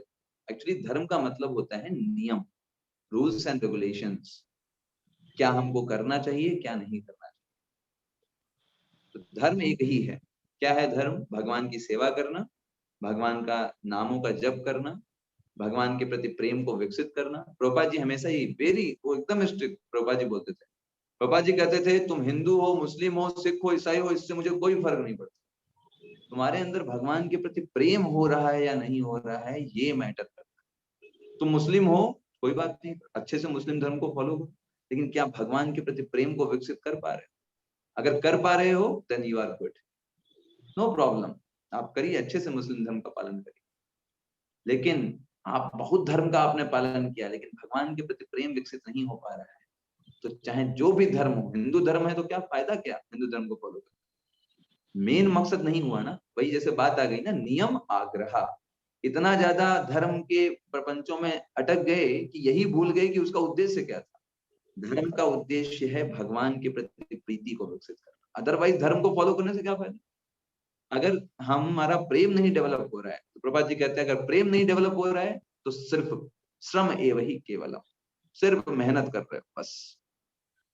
आप हमारे पास आइए, हम आपको वो विधि बताएंगे सिर्फ प्रेम डेवलप, दैट इज धर्म। और यही धर्म की ग्लानि होती है तब भगवान आते हैं। भगवान भगवत गीता में चौथे अध्याय में बोलते हैं ना, यदा यदा ही धर्मस्य ग्लानिर्भवति भारत। तो कौन से धर्म की ग्लानि में भगवान आ रहे हैं? क्या हिंदू धर्म मुस्लिम धर्म की ग्लानि में? वो धर्म नहीं है, धर्म एक ही है, भगवान की सेवा, श्रवण कीर्तन करना, उनके नामों का जप करना। जब ये लोग करना छोड़ देते हैं तब भगवान अवतरित होकर के पुनः उसकी स्थापना करते हैं। यदा यदा हि धर्मस्य ग्लानिर्भवति भारत, तब भगवान आते हैं। धर्म बस एक ही है, भगवान का श्रवण कीर्तन, भगवान में अपनी चेतना लगाना, भगवान के बारे में अध्ययन, इन 4 प्रकार की चीजों से दूर रहना और भक्तों का संग करना, यही हमारा धर्म, भागवत धर्म बोलते हैं इसको, समस्त धर्म से। प्रभु जी एक शंका और थी, अभी कुछ दिनों पहले हमने सुना भी था, शायद ये सही घटना है कि क्या, कि इस्कॉन जुहू में एक भक्त थे जिनका की सेवा करते समय फैन में, पंखे में करके उनकी मृत्यु हो गई थी, क्या ये सही बात है? तो वो अकाल मृत्यु मेरी जी। जानकारी में तो नहीं, लेकिन अच्छा। वही बात हमने बोला कि मृत्यु तो अवश्यंभावी है, जी। कहीं ना कहीं होगा, लेकिन वो मृत्यु अच्छी है जो भगवान की सेवा में, इससे ऑस्पिशियस मृत्यु क्या हो सकती है? जी। भगवान की सेवा में, भगवान की सेवा करते हुए, साधना करते हुए, भगवान के लिए भोग बनाते हुए, उससे अच्छी मृत्यु क्या होगी? भगवान भगवत गीता में बोलते हैं ना, अंत काले चमामेव स्मरण मुक्त्वा कलेवरम यह प्रयाति समद्भावम यत्र नास्त्रित्य संशय। इतना लेस मात्र भी संशय नहीं होगा जो व्यक्ति भगवान की सेवा में शरीर को त्याग, उससे अच्छा क्या? मृत्यु तो होनी है, आज नहीं तो कल होगी, वो भाग्य है। हरे कृष्ण प्रभु। हरे कृष्ण। तो संसार की समस्या है कि लोग मृत्यु पर विलाप करते हैं। तो विलाप क्यों करते हैं? उनको लगता है कि उनकी मृत्यु नहीं हो, है ना? जैसे जब हिरण्यकश्यप जब समझा रहा था अपने परिजनों को, तो उसमें उसने एक प्रसंग बताया था। प्रसंग में उसने ये बोला कि एक रानियां थी बहुत सारी, उनके पति मर गए थे, तो सारी रानियां विलाप कर रही थी और वो पति के शव को छोड़ ही नहीं रही। तो यमराज स्वयं एक बालक बन करके आए, उन्होंने बोला रानियों से क्यों रो रही हो तुम? रोना तो ये बताता है ना, तुमको लग रहा है अरे राजा के साथ गलत हुआ, राजा मर गया, तुमको क्या लगता है तुम लोग नहीं मरोगे? तुम भी एक दिन इसी तरीके से पड़ी हो। तो विलाप मत करो, राजा के शव को दो, जो व्यक्ति था वो चला गया, उसने अपना दूसरा शरीर प्राप्त कर लिया, किसके लिए विलाप कर रही? तुम्हें भी एक दिन छोड़ना है। तो विलाप जो है वो वास्तविक, अगर हमें विलाप करना है तो इसलिए विलाप करना चाहिए किसी की मृत्यु पर कि काश मैं उसको और भगवान की भक्ति दे पाता, काश उसको मैं और एसोसिएशन दे पाता, उस भक्ति करने का और मौका दे दिया होता उसको, ये विलाप करने का। ओ नहीं रहा तो नहीं रहो, तो नहीं रहना ही था, आप भी नहीं रहो थोड़ा सा, उसके लिए कोई विलाप करना ज्ञान की निशानी। वो सिर्फ आपका अटैचमेंट है, मटेरियल अटैचमेंट। जैसे अर्जुन रो रहा था, भगवान ने उसीलिए तो उसको डांटा, क्यों, किसके लिए रो रहे हो भाई, सबको जाना है, ना जायते ही मृत्युर्वा वा कदाचित्, आत्मा का कोई मृत्यु कोई जन्म नहीं, वो हमेशा शाश्वत है, किसके लिए विलाप कर, बॉडीज के लिए, बॉडीज तो वैसे ही जानी। तो यही भगवान ने ज्ञान दिया। अरे आध्यात्मिकता का सबसे पहला ज्ञान है कि हमेशा अपने आप को इससे सचेत रखना कि हम शरीर नहीं है, कोई भी शरीर नहीं, शरीर से बाहर से दिखाई देता है, हम आत्मा है, भगवान के दास, और हमेशा भगवान के दास हैं, हमेशा हैं और हमेशा रहेंगे, चाहे किसी भी शरीर में रहे। ये भावना, ठीक है, ओके। हरे कृष्ण, सभी के चरणों में दंडवत प्रणाम। श्रील प्रभुपाद की जय। हरे कृष्णा प्रभु जी। हरे कृष्ण प्रभु जी। हरे कृष्ण। हरे कृष्ण प्रभु जी। ज्यादा से ज्यादा हरे कृष्ण। हरे कृष्ण।